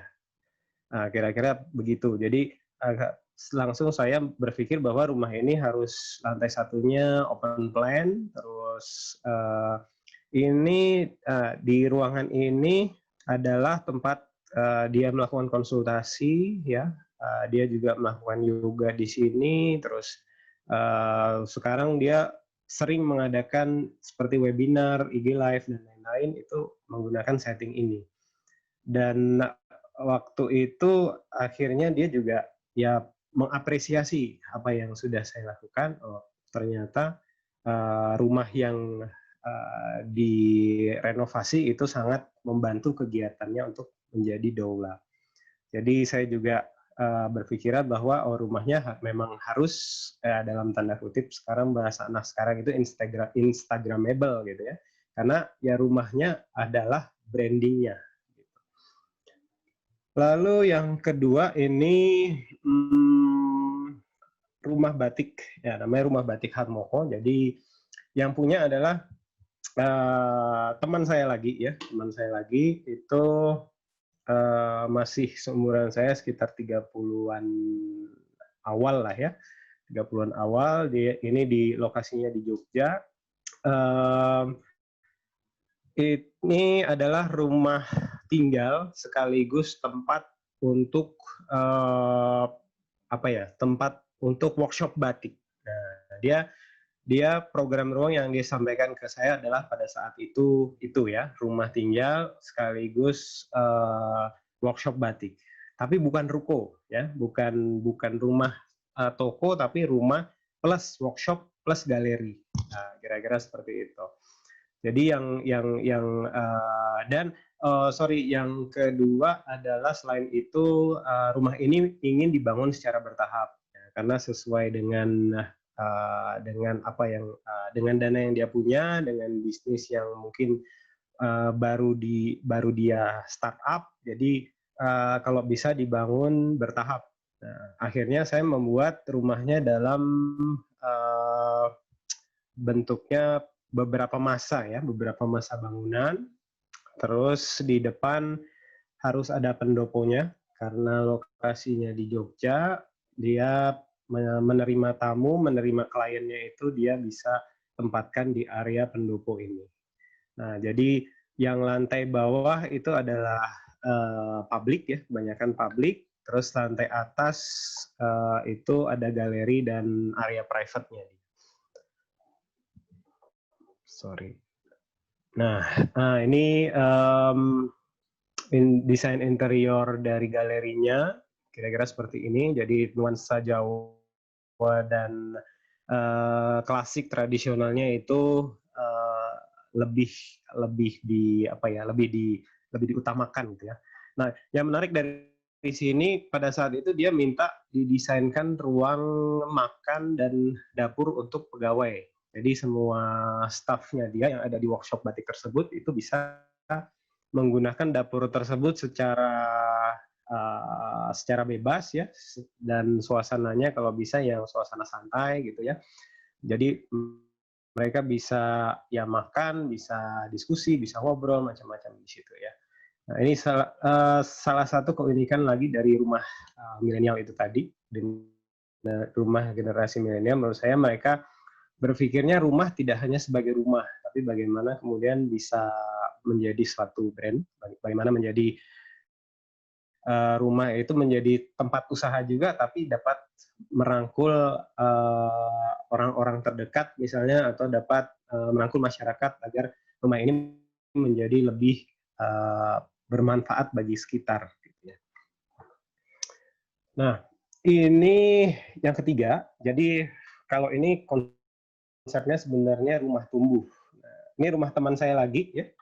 Rumah teman saya lagi, proses perencanaannya waktu itu cukup unik. Jadi saya merencanakan rumah ini hanya bermodalkan grup WA. Karena teman saya waktu itu sedang dinas di Eropa. Dan ketika dia pulang, dia ingin menambah momongan ya, dia ingin hamil terus melahirkan anaknya di rumah gitu. Nah, jadi rumah ini ada dua masa kan kalau dilihat desainnya. Jadi sebetulnya rumah yang pertama kita bisa lihat di slide yang selanjutnya. Nah, ini yang sudah terbangun ya. Jadi slide pertama sebenarnya rumah ala-ala developer gitu ya, rumah ala-ala developer. Terus di sebelah sini ada lahan kosong, taman yang cukup besar, tapi ini bukan hook dan bukan area sempadan bangunan ya. Lahannya memang cukup besar di sini. Dia ingin menambah satu kamar tidur saja sama ruang tamu di sini, ruang keluarga, dan di atasnya untuk dipakai musola dan perpustakaan. Nah, jadi yang pertama kali dibangun dari desain finalnya adalah yang area pavilion. Ini kami menyebutnya sebagai area pavilion. Jadi di sini dia yang punya suaminya adalah staf di Kementerian Luar Negeri, sedangkan istrinya adalah seorang perawat ya, perawat background-nya, tapi dia juga punya komunitas yang suka dia bawa ke sini untuk mengadakan kegiatan. Nah, kebetulan saya dari 3 rumah ini memang kliennya seperti itu ya, jadi suka mengajak teman-temannya ke rumah, mengadakan acara, terus kemudian acara itu tidak hanya untuk mereka sendiri ya, tapi bisa di-share ke masyarakat luas juga lewat Instagram, lewat YouTube, dan lain-lain. Nah, kalau ini adalah desain rumah untuk adik ipar saya. Masih dalam lingkaran dekat saya ya, jadi dari teman saya, adik ipar saya, gitu. Jadi ya intermezzo lagi, bisnis arsitek ini sebenarnya bisnis KKN ya, tapi dalam hal yang positif lah ya. Jadi walaupun begitu kita tetap harus memberikan yang terbaik juga kan. Nah, kalau ini rumah tipe 45. Jadi lokasinya ada di suatu coupling perumahan. Jadi dia hanya beli coupling rumah, terus minta didesainkan oleh saya, terus dibangun. Hasilnya seperti ini. Nah, yang saya kepikiran adalah bagaimana mendesain suatu rumah tipe 45 yang nggak biasa-biasa amat lah gitu ya, tapi budgetnya tetap low cost ya, tetap low budget gitu ya. Nah, akhirnya yang saya kepikiran adalah desain seperti ini. Jadi bagaimana membuat suatu desain yang low cost itu dengan menggunakan spek material seperti bata expose langsung dicat aja, bata expose langsung dicat dengan cat anti air. Nah, itu akan lebih maintenance-nya juga akan lebih bagus ya. Terus dari sisi depan itu nggak biasa lah. Jadi jangan seperti desain-desain developer pada umumnya. Kira-kira seperti itu. Ini kalau dari sisi value ya, kalau menurut saya dengan kita memberikan suatu tampilan desain yang tidak biasa pada umumnya, itu akan memberikan nilai jual yang lebih juga ketika rumah ini akan dijual kembali. Kira-kira seperti itu. Nah, ini yang selanjutnya ada rumah baja. Nah, desain rumah baja ini luas rumahnya itu hanya 100 meter persegi. Di bawahnya itu ruangnya blong ya, jadi hanya ada dapur, ruang makan, terus ngeblong gitu ya. Terus di atasnya baru ada kamar tidur 2 dan ada mezanin di atas ini. Nah, yang di area ini adalah area servis, kamar mandi, dan tempat cuci. Jadi yang ada roster ini adalah tempat cuci. Nah, ini sudah dibangun, tapi kemarin sempat terhambat COVID, jadi agak lambat sedikit ya. Nah, kebetulan memang ketika saya membawakan konsep seperti ini, memang owner sudah sangat suka gitu ya. Kok bisa sih saya memberikan suatu yang eksperimental terhadap owner, tapi owner itu setuju gitu. Nah, kalau ini bukan teman ya, kalau ini beliau ini ownernya yang sedang menaiki motor lawas ini ya. Nah, kalau ini klien dari Instagram saya, jadi beliau mengontak lewat kontraktor kenalan saya, terus kontraktor kenalan saya mengontak ke saya gitu ya. Nah, kalau ini dia melihat desain-desain yang saya upload di Instagram. Nah, jadi kenapa kemudian dia bisa langsung menerima desain-desain yang eksperimental? Karena dia sudah melihat portofolio saya sebelumnya dan memang suka. Sehingga ketika saya menyarankan suatu desain yang di luar biasa gitu ya, nah, dia langsung menerimanya juga. Gitu. Nah, selain itu, kenapa saya memilih material-material eksperimental seperti ini? Karena dari sisi budget memang budget beliau terbatas. Nah, ini kalau dibandingkan dengan rumah konvensional dengan struktur beton, ini cukup murah ya, karena lantainya langsung dengan multiplex, terus di atasnya finishing kayu, dan kayunya ini kayu recycle. Kebetulan saya punya kenalan kontraktor yang memang suka bermain dengan barang-barang recycle, dan akhirnya bisa mewujudkan rumah dengan desain yang eksperimental seperti ini. Oh ya, jangan jangan ditanya masalah apakah rumah ini atau panas atau tidak ya. Jawaban saya tidak, karena walaupun ini menggunakan material baja ya, menggunakan material metal, ini bangunannya full insulation. Jadi di dalam dindingnya itu sudah dimasukkan material insulasi sehingga dapat meredam panas. Selain itu rumah yang open plan, terus kemudian bukaannya banyak, jendelanya terbuka, itu juga membantu untuk menghilangkan panas di dalam bangunan. Jadi aliran anginnya menjadi semakin lancar. Nah, ini sedang dibangun. Jadi ini rumah teman saya lagi, temannya yang tadi, yang rumah A+M. Nah, ini alhamdulillah manjang, jadi dia merekomendasikan saya sebagai arsiteknya. Ini kasusnya sama, jadi ketika perencanaan desain ini si ownernya sekarang sedang berada di Swiss ya, lagi dinas juga di Kementerian Luar Negeri. Pada saat pembangunan sekarang pun ownernya masih di luar, jadi kita masih kontak-kontakan dari jarak jauh. Ini yang agak unik dari milenial itu adalah kita sudah less boundary ya. Kita sudah beyond borders kalau saya bilang. Kita sudah melewati batas-batas negara, batas wilayah. Dan itu tidak masalah ketika kita hanya berdiskusi dengan video call, dengan WhatsApp atau email. Nah, mereka tidak masalah dengan hal itu. Jadi asalkan mereka percaya, mereka percaya, terus apa yang kita lakukan benar-benar profesional, itu akan terjadi lah kira-kira seperti itu. Nah, ini dari desainnya gaya industrial gitu ya. Nah, ini kemudian selanjutnya adalah Kertamulya Residence. Ini proyek saya di developer. Tadi saya bilang juga, saya juga partner arsitek di satu developer gitu ya di Bandung. Kalau ini kebetulan lokasinya di Kuningan. Nah, ini adalah rumah bersubsidi sebetulnya.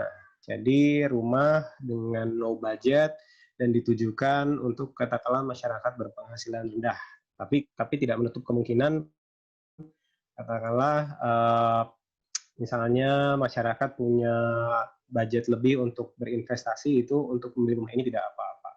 Ini rumahnya 30 meter persegi, terus luas bangunannya, luas tanahnya hanya 60 meter persegi. Nah, kebetulan saya bergabung di suatu developer yang sangat mengeksplorasi desain ya. Jadi bukan developer yang hanya puas dengan desain yang itu saja, tapi mereka mendapatkan ya kan banyak kan developer yang seperti itu ya. Desainnya biasa aja, yang penting laku rumahnya. Nah, alhamdulillah saya tidak mendapatkan developer yang seperti itu, tapi mendapatkan developer yang eksplorasi desainnya sangat baik. Jadi untuk membuat desain final ini prosesnya juga panjang, berganti sampai mungkin 10 kali revisi desain, akhirnya ketemulah desain final seperti ini. Nah, intinya yang kami lakukan pada saat membuat desain ini adalah berpikiran semua lapisan masyarakat juga berhak mendapatkan desain yang baik. Jadi seperti itu. Jadi yang kami tawarkan adalah desain dengan desain yang tidak biasa. Desain rumah bersubsidi yang tidak pada umumnya. Nah, desain rumah bersubsidi ini pun dapat di-extend dengan adanya mezanin yang ada di atas kamar tidur. Jadi aslinya desain rumahnya hanya ada 2 kamar tidur, 1 ruang keluarga, teras, dan dapur di belakang. Tapi ini bisa di-extend ke atas untuk menjadi area kamar tidur di mezanin, dan di atas mungkin bisa sebagai musola atau ruang serbaguna yang lain. Kira-kira seperti itu. Dari desain rumah bersubsidi ini sebetulnya juga akhirnya nanti diharapkan akan menjadi added value atau menambah nilai dari nilai properti itu sendiri di masa depan.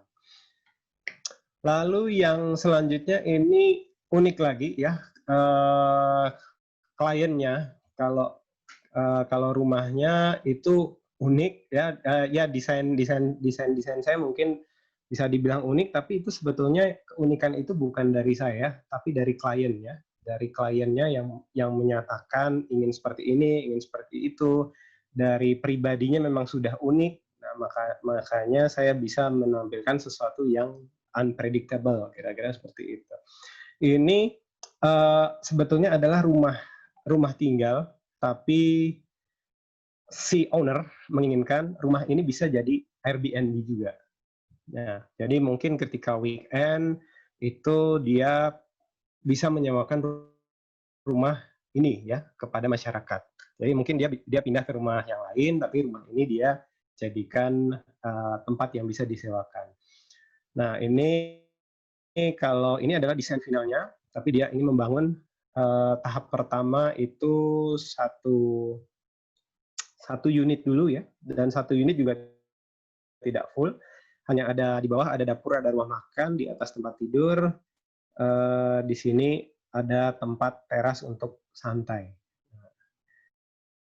Jadi memang milenial itu agak-agak pikirannya agak-agak out of the box lah rata-rata ya.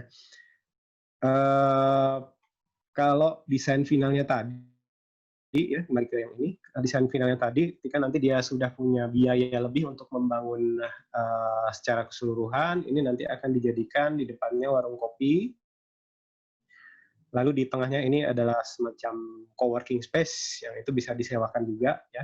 Terus kamarnya bisa full, jadi empat kamar Airbnb dengan satu kamar mandi dalam, terus ada warung kopinya, ada tempat duduk-duduknya, sama ada coworking space. Nah, jadi ini rumah tinggal tapi juga jadi homestay. Nah, ketika ada yang mau nyewa ya dia pergi dulu kemana gitu ya, terus rumahnya disewakan. Nah, ini yang tadi saya cerita, jadi ini adalah hasil pengembangan dari tesis S2 saya sebetulnya. Rumah bambu prafabrikasi. Jadi ini waktu itu saya berpikir apakah bambu bisa nggak sih dibuat bentuknya panel-panel ya. Selama ini kita bambu itu anyaman dalam satu lembaran besar, terus pemasangannya tidak efisien. Terus bagaimana kalau kita buat panel-panel itu apakah bisa meningkatkan nilai bambu itu juga gitu. Nah, ini bisa diterapkan juga untuk rumah tinggal atau resort pada saat itu. Nah, ini waktu itu membuat prototipenya dengan ukuran yang sederhana gitu ya. Nah, ini sebetulnya kalau untuk rumah dengan low cost yang sangat low budget sekali itu bisa dengan strategi seperti ini kalau saya rasa. Nah, ini mungkin konteksnya dengan COVID. Jadi bagaimana kita membuat satu rumah yang tanggap pandemi. Jadi ini adalah sayembara yang saya ikuti beberapa waktu lalu. Yang mengadakan adalah Arc Asia, masuk 50 besar tapi gagal di final ya. Yang menang itu orang Indonesia juga tuh. Junior saya di Studi Akanoma.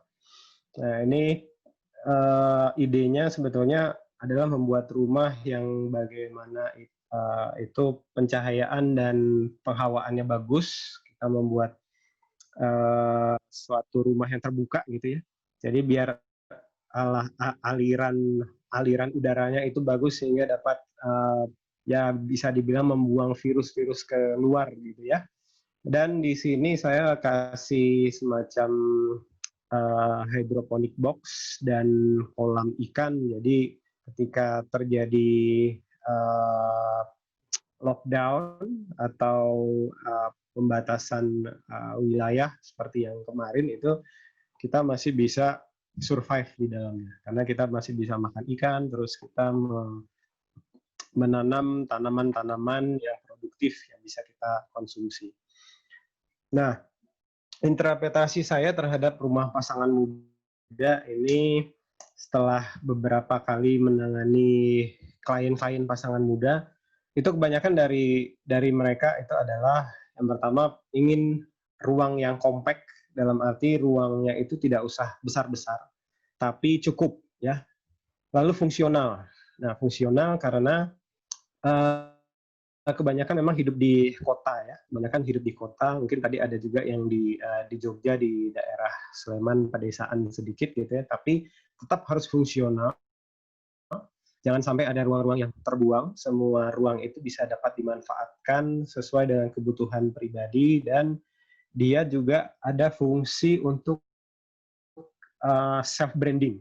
Ternyata self branding bagi pasangan muda milenial itu sangat penting ya, sangat penting karena tadi profesinya unik-unik, tidak hanya ya mungkin tidak seperti generasi sebelumnya yang hanya sebagai karyawan atau pegawai negeri, tapi ada juga yang ternyata tadi ada doula ya, ada doula profesi semacam konsultan persalinan gitu ya, yang dulu itu belum ada profesinya. Nah, unik ya itu tadi. Jadi unik tadi salah satunya yang rumah tapi Airbnb. Jadi rumahnya dia bisa disewakan. Ketika weekend dia menyewakan untuk Airbnb, terus dia pergi mungkin ke rumah orang tua atau kemana. Nah, rumahnya disewakan sebagai pendapatannya dia juga. Lalu low budget, low energi. Nah, rata-rata pasangan muda memang datang ke saya untuk membuat rumah itu pasti budgetnya terbatas. Nah, itulah keunikan dari kesulitan tersendiri ya yang harus kita tangani sebagai arsitek. Tapi cukup asik menurut saya ketika kita bisa mencapai tujuannya, kita bisa membuat rumah yang low budget tapi unik dan low energi juga karena kita praktekkan adalah sebetulnya yang kriteria desain yang sudah diajarkan di kuliah gitu ya, passive design, natural lighting, natural ventilation. Nah itu kan sangat hemat energi ya, sangat hemat energi, tidak menggunakan AC dan lain sebagainya. Dan yang terpenting terakhir adalah Instagramable. Jadi bagaimana kita membuat desain itu difoto bagus, upload ke media sosial, yang like banyak, terus kemudian self branding dari si ownernya itu akan meningkat dan diharapkan pekerjaan mereka, karir mereka juga ikut terdongkrak juga dari situ. Nah, kira-kira ini yang bisa saya share pada hari ini. Bapak Ibu sekalian, terima kasih banyak atas kesempatannya. Kita lanjut di diskusi. Saya kembalikan ke Pak Asep. Assalamualaikum warahmatullahi wabarakatuh. Waalaikumsalam warahmatullahi wabarakatuh. Oke, terima kasih Pak Anjar yang sangat luar biasa sekali ya materinya untuk perencanaan rumah muda ya bagi anak-anak muda milenial. Untuk sesi selanjutnya ini ada sekitar 30 menit ya untuk penanya-penanya kepada pembicara pertama ataupun Pak Anjar. Ini ada dari Universitas Muhammadiyah Palembang atas nama Asmar Ihsan. Ini kepada pembicara pertama itu adalah Bu Irma ya. Assalamualaikum.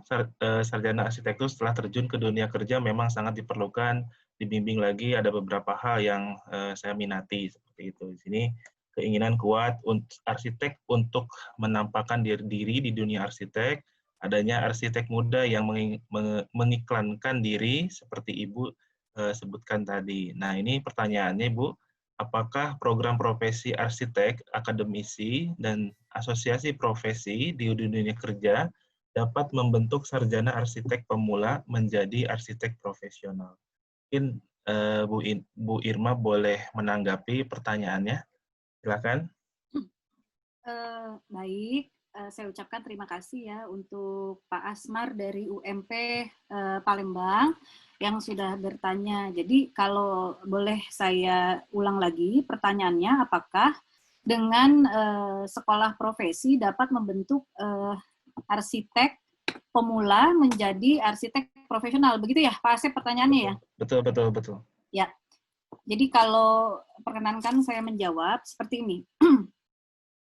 Lakukan dulu tahapannya. Kalau memang sekolah profesi itu dipersyaratkan untuk seorang sarjana arsitek dapat menjadi arsitek profesional, silahkan lakukan dulu tahapannya.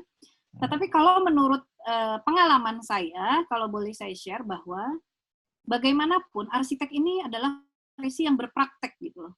Jadi apa yang didapat di perkuliahan, kalau menurut pengalaman saya sekali lagi, ini hanya sekitar 30%-nya aja. Sedikit sekali ya Bu Irma ya. Iya memang 30%. Sisanya yang 70%, nanti mungkin next saya akan membuat satu riset kecil-kecilan lah. 70% itu apa aja gitu. Jadi pengenalan material, kemudian manajemen, banyak manajemen yang nggak dapat mungkin di perkuliahan, karena di perkuliahan ini bagaimanapun tetap saja fokusnya kepada bidang studi arsitektur. Gubahan massa, betul ya? Ini banyak akademisi, salam hormat saya untuk Bapak Ibu dosen, peneliti, pengajar, akademisi di bidang dunia arsitektur. Akan fokus kepada gubahan massa, fokus kepada perancangan, kepada fisika bangunan, dan lain sebagainya keilmuan di bidang arsitektur. Tetap saja sisanya yang 70% tadi terjun ke dunia praktek. Bahasa gaulnya begini, nongkrong di proyek. Ya. Nungguin mobil molen, kemudian nungguin belalainya nurunin cor-coran. Itu suatu proses berarsitektur menurut saya. Kenapa? Ini penting. Kalau kita sudah paham, balik lagi ke studio, kita buka AutoCAD, ketika kita bikin plat lantai 2, kita paham.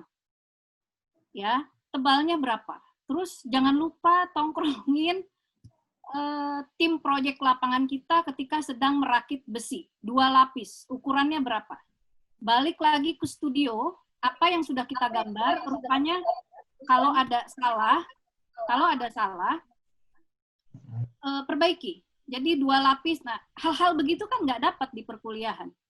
Mau itu nanti di sekolah profesi sekalipun, itu nggak akan dapat hal-hal begitu. Ya, kemudian saya nggak bicara proyek yang hebat. Kenapa? Karena menurut prinsip saya, arsitek itu tetap harus tahu dasarnya. Bikin rumah sederhana, tapi Anda tahu dari mulai gali pondasi, nyedot airnya, ya, kemudian bikin galian slough-nya, masang slough-nya, ngecor pondasi, ngecor slough-nya, nganyam besinya, Anda paham dulu, ya. Jadi saran saya, ini karena memang tadinya ditujukan untuk para mahasiswa, nggak apa-apa ya, untuk yang sudah profesional nih refresh lagi aja. Buat satu rumah kecil, ya, tapi Anda paham prosesnya dari bawah sampai atas. Gitu. Nah, kalau Anda sudah bisa begitu, saya rasa Anda nanti menemukan proyek yang besar, Anda nggak kesulitan, karena prinsip dasarnya ngerti. Tentu dikombin dengan ilmu-ilmu yang didapat dari bangku perkuliahan. Gitu ya. Kemudian, karena ini kita bagaimanapun di bidang jasa, ya tetap good performance, ya itu juga kita harus belajar. Contoh-contoh, mohon maaf. Mungkin ketika jadi mahasiswa kita tidak memperhatikan penampilan. Tetapi ketika terjun menjadi arsitek profesional, itu harus menjadi hal yang juga tidak bisa disepelekan gitu ya. Ketemu klien, bagaimana meyakinkan klien, ya kita tadi Pak Anjar karyanya luar biasa sekali ya. Jadi kemampuan komunikasi tentu harus dimiliki ya. Jadi kita belajar communication skill. Nah ini kan di perkuliahan arsitektur, even itu profesi, sekolah profesi itu nggak didapetin gitu. Ada beberapa tipe komunikasi, ada tipe fire api, ada tipe udara, ada tipe bumi. Ya, jadi saya sarani untuk mahasiswa arsitektur atau ya untuk teman-teman filmnya Leonardo DiCaprio, dia jadi Jordan Belfort di situ kalau nggak salah judulnya Wall Street ya. Apa gitu. Nah, itu salah satu teknik komunikasi untuk meyakinkan klien yang paling bagus, dan itu menjadi acuan para ahli komunikasi untuk mempelajari bagaimana komunikasi yang baik. Karena bagaimanapun desain kita menawan, bagus, nggak kurang dari satu hal, tapi ketika kita tidak mampu berkomunikasi, menyampaikan ide dan gagasan, bisa saja itu jadi ditolak gitu. Nah, hal-hal begitu kan tetap saja untuk menjadi profesional tidak dapat di bangku perkuliahan. Jadi harus terjun memang, harus terjun berpraktek, harus terjun berproyek gitu ya. Berproyek itu, berpraktek itu apa? Dari mulai cara mendapatkannya itu seperti apa sih gitu. Kemudian setelah dapat mengelolanya terus bagaimana? Gitu. Kemudian setelah mengelola, memaintain itu seperti apa? Ini belum bicara kontrak kerja. Banyak ketika saya menjadi dosen tamu di ITENAS, mahasiswa banyak yang bertanya, mungkin ketika mahasiswa mereka sudah mulai berproyek, tidak ada kontrak kerja, sehingga mereka juga ya kan yang dirugikan. Nah ini kita juga harus paham hukum. Bagaimana kontrak kerja yang sederhana, yang melindungi hak kita sesuai dengan undang-undang arsitek ya, itu seperti apa kontrak kerja yang sederhana yang kalau ada revisi. Karena kalau di kantor saya membatasi revisi hanya sampai 2 kali. Tidak bisa lebih dari 2 kali. Itu terlalu banyak cost dan effort ya, bolak-balik, dan nanti juga jadi timbul kebingungan untuk anak pelaku dan untuk konsumennya sendiri. Jadi hal-hal begitu nanti mungkin secara berproses ada pembatasan, tergantung orang ya. Orang itu unik, semua karyanya kalau menurut saya juga bagus. Tinggal kita gimana. Karena arsitek itu saya sangat berharap. Karena ada satu riset begini, di Jepang, satu arsitek itu mewakili 400 masyarakat. Ya, jadi ada 400 masyarakat Jepang itu dilayani oleh satu arsitek. Tapi di Indonesia, satu arsitek itu perbandingannya 83.000. Ya, jadi sebenarnya ini peluang sebenarnya gitu. Jadi diharapkan arsitek itu menjadi entrepreneur, membuka lapangan kerja yang banyak gitu. Tapi memang harus sabar. Sekali lagi karena ini profesi gitu. Jadi jangan begitu lulus tiba-tiba langsung pasang di medsos terima gambar desain gitu. Nah ini seperti presentasi saya tadi, lakukan dulu tahapannya, bersabar dulu, nikmati setiap prosesnya sebagaimana halnya ketika Anda mendesain, nikmati 1 senti garis, hayati dari mulai gali fondasi sampai ujungnya itu pahami dulu ya, materialnya pun harus ngerti. Jangan mentang-mentang arsitek hanya berfokus kepada desain, tapi lupa elemen penunjang desainnya itu apa gitu ya. Jadi material juga sangat penting untuk rekan-rekan Bapak Ibu yang saya hormati, mungkin dosen nanti di perkuliahan pengetahuan materialnya mungkin lebih digali lagi. Teman-teman dari industri material siap bantu. Tetap harus menguasai karena material ini luar biasa ya. Update-nya tuh luar biasa ya perkembangannya. Jadi kita juga harus mengikuti hal ini. Jadi tadi Pak Asmar mungkin membantu, saya rasa pasti membantu, tapi tidak tetap jam terbang mungkin ya. Jam terbang nanti akan menentukan profesional tadi. Demikian, terima kasih.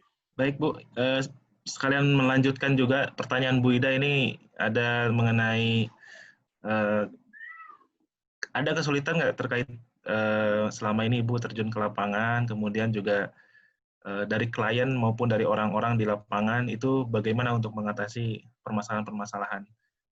Ya, jadi sebenarnya tadi karena memang ini terjadi trouble, jadi presentasinya belum sempurna tadi yang saya beri. Jadi gini, untuk Ibu Ida, terima kasih. Kalau saya boleh menyimpulkan, pengalaman yang paling berkesan selama mengelola jadi entrepreneur itu ya, satu mengelola SDM, ya, kedua legal aspek. Ya, dampak hukum ini lumayan memberatkan. Kemudian yang ketiga adalah kontrak kerja ya. Kontrak kerja itu banyak pihak ya, kepada klien, kepada vendor, supplier, subkon, karyawan dan lain sebagainya. Kemudian satu lagi tadi saya catat apa itu ya, yang paling berkesan ya. Sebenarnya mengelola SDM, karena saya yakin para arsitek menjadi entrepreneur itu punya uniqueness sendiri dan pasti pengalaman itu berbeda. Itu bagus. Tapi mengelola SDM ya, Bu Ida, mengelola sumber daya manusia. Oh, satu lagi pengalaman saya, karena kebetulan saya juga mendalami bidang pelaksanaan kontraktor, ini bekerja sama dengan tim lapangan. Kalau saya boleh bilang itu mandor dan tukang. Itu paling menguras. Nah, itu Bu. Saya sudah hatam ngurusin mereka itu. Ya, jadi sampai ke sudahlah. Ini kalau mungkin ada sesi lain tanya kita discuss boleh di luar webinar. Ini luar biasa. Karena mereka berbeda ya. Mohon maaf sekali lagi. Itu di belakang ya, dilanjutin. mereka jasanya besar. Kita karena jujur, apalah artinya gambar desain kalau tidak menjadi suatu karya fisik, itu luar biasa ya, penghargaan bagi si arsitek ya sebenarnya. Tapi yang mengerjakan ini kan bukan kita gitu, mereka gitu. Dan mereka ini, mohon maaf sekali lagi, mungkin intelektualitasnya tidak seperti kita. Jadi kita mau berbicara apapun juga, ya mungkin kita pernah bertemu dengan tim lapangan mandor tukang yang oke. Tapi mostly, setuju nggak? Mostly mereka nggak seperti itu. Gitu. Dan ini sangat menguras energi. Memang dibutuhkan pengawasan yang luar biasa, makanya saya sampai hari ini turun juga ke lapangan. Kemudian soft skill kita sebagai si arsitek perlu Bu Ida, tarik ulurnya dengan mereka gitu ya, pendekatan. Dan satu lagi, kontrak kerja kita dengan mereka itu harus baik gitu ya, harus kalau terjadi misalnya mereka kabur di tengah proses, itu banyak juga terjadi tuh, bawa uang proyek kabur, nggak diselesaikan, material hilang dan lain sebagainya. Jadi kontrak kerja juga sangat penting Bu Ida. Untuk mereka gitu ya. Sama dari Pak Dadi ini Bu, Pak Dadi menanyakan cara Ibu mendapatkan klien itu seperti apa kira-kira Bu? Tadi kan ada disebutkan bidang bisnisnya itu di pemerintahan, kemudian privat swasta. Ini Ibu main di pemerintahan juga atau swasta juga atau gimana? Ya, ini saya ini berbicara pengalaman saya. Jadi saya tidak memakai pengalaman orang lain ya tentunya. Jadi gini, sama seperti Pak Anjar. Dulu ketika saya memulai, itu pertama-tama adalah tentu dari saudara, karena saya dibantu promosi orang tua. Ini gitu ya, itu udah pastilah seperti itu. Tapi ketika memutuskan untuk 100% terjun di bidang ini secara profesional, itu tadi, saya tadi di presentasi saya ada mengenai branding image. Ya, ini yang harus kita bangun. Ya, ini yang harus kita bangun. Karena arsitek itu ketika berbisnis, dia kan tidak, yang berbisnis profesional ya, yang menjadi entrepreneur, itu akan mewakili dirinya sendiri. Kita ini adalah kapital modal bisnis kita yang utama adalah diri kita. Gitu ya. Jadi bukan duit, tapi diri kita. Nah, jadi bagaimana cara mendapatkan proyek? Perbaiki dulu kita, good performance, cara berbicara yang baik. Saya rasa proyek nanti datang dengan sendirinya. Betul. Ya, tentunya elemen pendukungnya apa? Ya bersosialisasi, network builder gitu ya. Kalau saya sampai hari ini adalah saya masih menjadi marketing untuk perusahaan saya, untuk diri saya sendiri. Dimanapun kita bertemu orang, itu kasih kesan yang baik. Jadi tips komunikasi dari saya, dalam 4 detik, kita harus bisa meyakinkan diri kita bahwa kita adalah bagus. Betul. Dalam profesi kita, dalam 4 detik. Ini kalau bicara nanti tekniknya ada lagi. Harus secepat itu gitu. Ya, kemudian pakai gesture alami, natural gesture. Nah, ini kan nggak dapat di perkuliahan arsitektur, hal-hal gini nggak dapat. Natural gesture, gimana meyakinkan orang, gimana kita memperkenalkan diri kita bahwa kita adalah seorang arsitek. Ya, jangan lupa dengan dunia medsos, Facebook, website, Instagram. Dan ini kalau ada mahasiswa yang mendengar, tolong jangan kebanyakan curhat di media sosial, curhat pribadi. Karena banyak calon klien itu ngecek, ya. Saya sampai hari ini aja dicek loh. Ibu tadi di Facebooknya, Ibu tadi di IG-nya. Gitu. Jadi kita posting hal-hal yang baik saja, gitu ya. Jadi cara mendapatkan klien dari lingkungan terdekat. Setelah itu kita terjun ke ini ya dengan menjadi marketing untuk diri kita sendiri, gitu. Kebetulan proyek saya banyaknya swasta, kemudian banyak juga dari pemerintahan, tapi saya tidak pernah mau ikut tender. Saya tidak pernah mengikuti tender. Biasanya orang kalau suka dengan hasil karya kami dari Nata Ruang itu tunjuk langsung aja. Saya tidak pernah mau tender, Pak. Oh gitu. Berarti ngambilnya yang tunjuk langsung ya, Bu ya? Ya. Walaupun pernah mendapat dari BUMN itu semuanya penunjukan langsung, saya tidak pernah mau ikut tender karena tender itu ini mohon maaf sekali lagi biasanya sudah dikondisikan dan saya rasa itu hanya wasting time saja. Lebih baik kami mengerjakan hal-hal yang pasti saja. Gitu. Biasa kalau karya kita bagus juga biasanya dari mulut ke mulut gitu ya Pak. Jadi kita jangan terlalu jauh berpikir, aduh itu arsitek tadi presentasi tentang resort. Aduh saya mau mulai terus gimana cara dapetin project resort ya, kejauhan Pak. Jangan berpikir ke sana. Jadilah diri sendiri dengan uniqueness yang kita miliki, pelajari komunikasi skill. Saya rasa di pandemi Covid ini sebenarnya banyak sekali manfaat. Ikuti webinar-webinar yang bukan hanya mengenai arsitektur. Banyak sekali webinar mengenai komunikasi, mengenai psikologi, banyak hal. Itu lahap terus. Lahap semua ilmu itu. Itu bermanfaat untuk perkembangan diri kita sebagai profesi dan perusahaan kita. Demikian ya. Oke, benar Bu. Memang kalau secara penunjukan langsung, saya juga pribadi di sipil, beberapa pekerjaan itu selalu melihatnya itu bukan perusahaannya, tapi personnya. Sehingga tadi yang disebutkan oleh Ibu itu memang cara kita menjaring diri kita, mengambil hatinya mereka dengan karya-karya kita. Betul. Seperti itu. Oke, selanjutnya pertanyaan untuk pembicara kedua, ini dari Ibu Rahma. Untuk Pak Anjar, Ibu Rahma dari ITSB, apabila rumah yang awalnya satu pondasi satu lantai, kemudian ingin dijadikan 2 lantai, apa tips terkait pondasi dan apakah jenis bata hebel disarankan untuk ruangan satu lantai atau lantai 2 dan pemanfaatan area bawah tangga sehingga efisien. Kemudian tips untuk menggabungkan rumah tinggal dengan usaha pribadi sejenis tadi Airbnb, tapi pemilik masih bisa tetap tinggal di rumah tersebut. Itu tipsnya seperti apa? Mungkin Pak Anjar tadi banyak sekali ya tipe-tipe rumah sesuai dengan profesi dari pemilik rumahnya. Ini boleh di-share. Oke, silakan Pak Anjar. Ya, kalau untuk masalah renovasi dari lantai 1 ke lantai 2, itu pasti nanti akan ada penyesuaian struktur khususnya di pondasi. Nah, pondasi yang tepat seperti apa sebetulnya nanti kalau saya itu pasti selalu menggunakan ahli struktur juga sih, Bu Rahma. Jadi karena saya tidak berani juga kalau misalnya nggak pakai ahli struktur ya.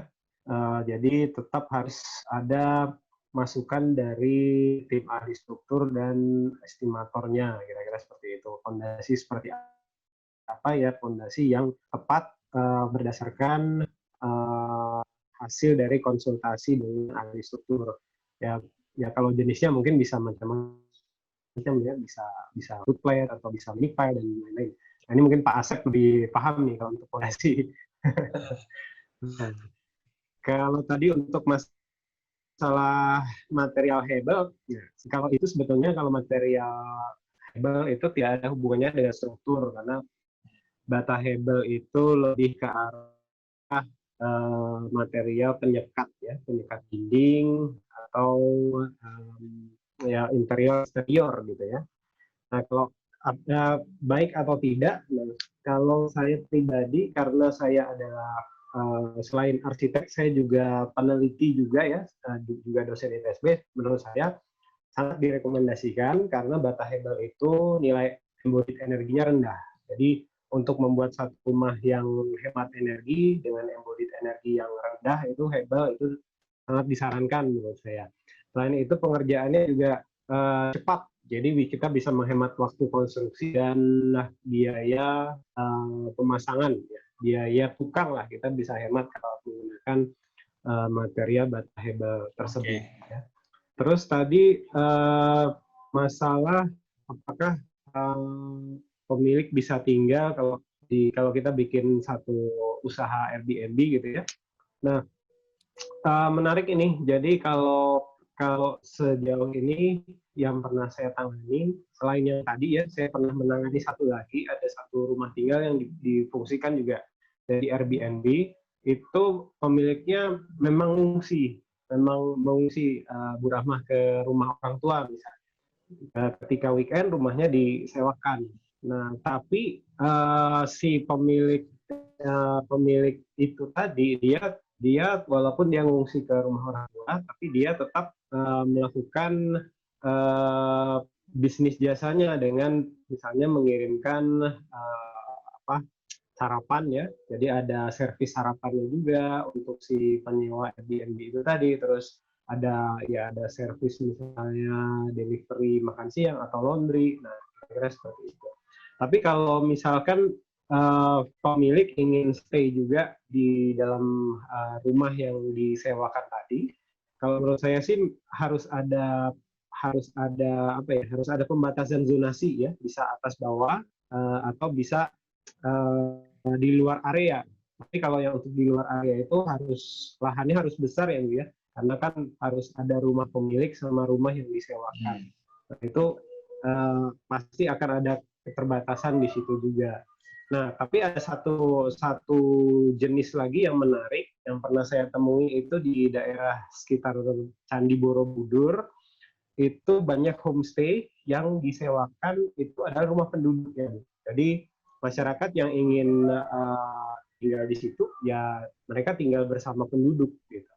Jadi ibaratnya emang wisata yang dijual adalah wisata suasana pedesaan mungkin ya. Jadi dia merasakan suasana hidup di desa dengan penduduk itu seperti apa. Oke. Mungkin itu kira-kira. Baik Pak Anjar. Ada pertanyaan lagi ini dari Bu Ida, tapi Bu Ida sudah sebagai timekeeper sudah skat 10 menit lagi katanya nih. Tapi ini satu pertanyaan lagi dari Bu Ida untuk sisi dari kondisi cuaca seperti angin kencang, hujan dan panas itu mungkin beberapa lokasi di pekerjaan-pekerjaan Pak Anjar gitu ya, desain rumah itu apakah ada sisi-sisi teknis sendiri gitu ya? Seperti itu mungkin bisa dijelaskan? Ya kalau saya bilang sih sebenarnya dalam merencanakan rumah itu ya itu tidak hanya arsitek yang andil itu, tapi ada tim ahli strukturnya juga. Nah, kita menggandeng ahli struktur untuk ya itu tadi menghitung beban angin, beban gempa dan lain-lain ya. Saya rasa kalau kita apa istilahnya mengajak tim sipil juga untuk berkontribusi dalam proyek yang kita buat, ya saya kira pasti rumah tersebut akan kuat juga secara ketahanan struktur ya.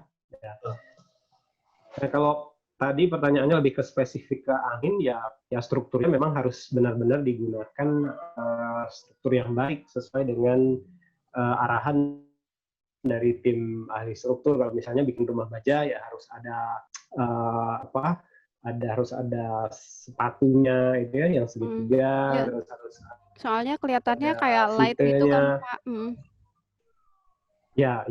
Nah kalau untuk gempa yang rumah baja kemarin udah teruji pada saat pembangunan itu pas itu tsunami Banten ya. Nah itu pas tsunami Banten itu ada gempa juga.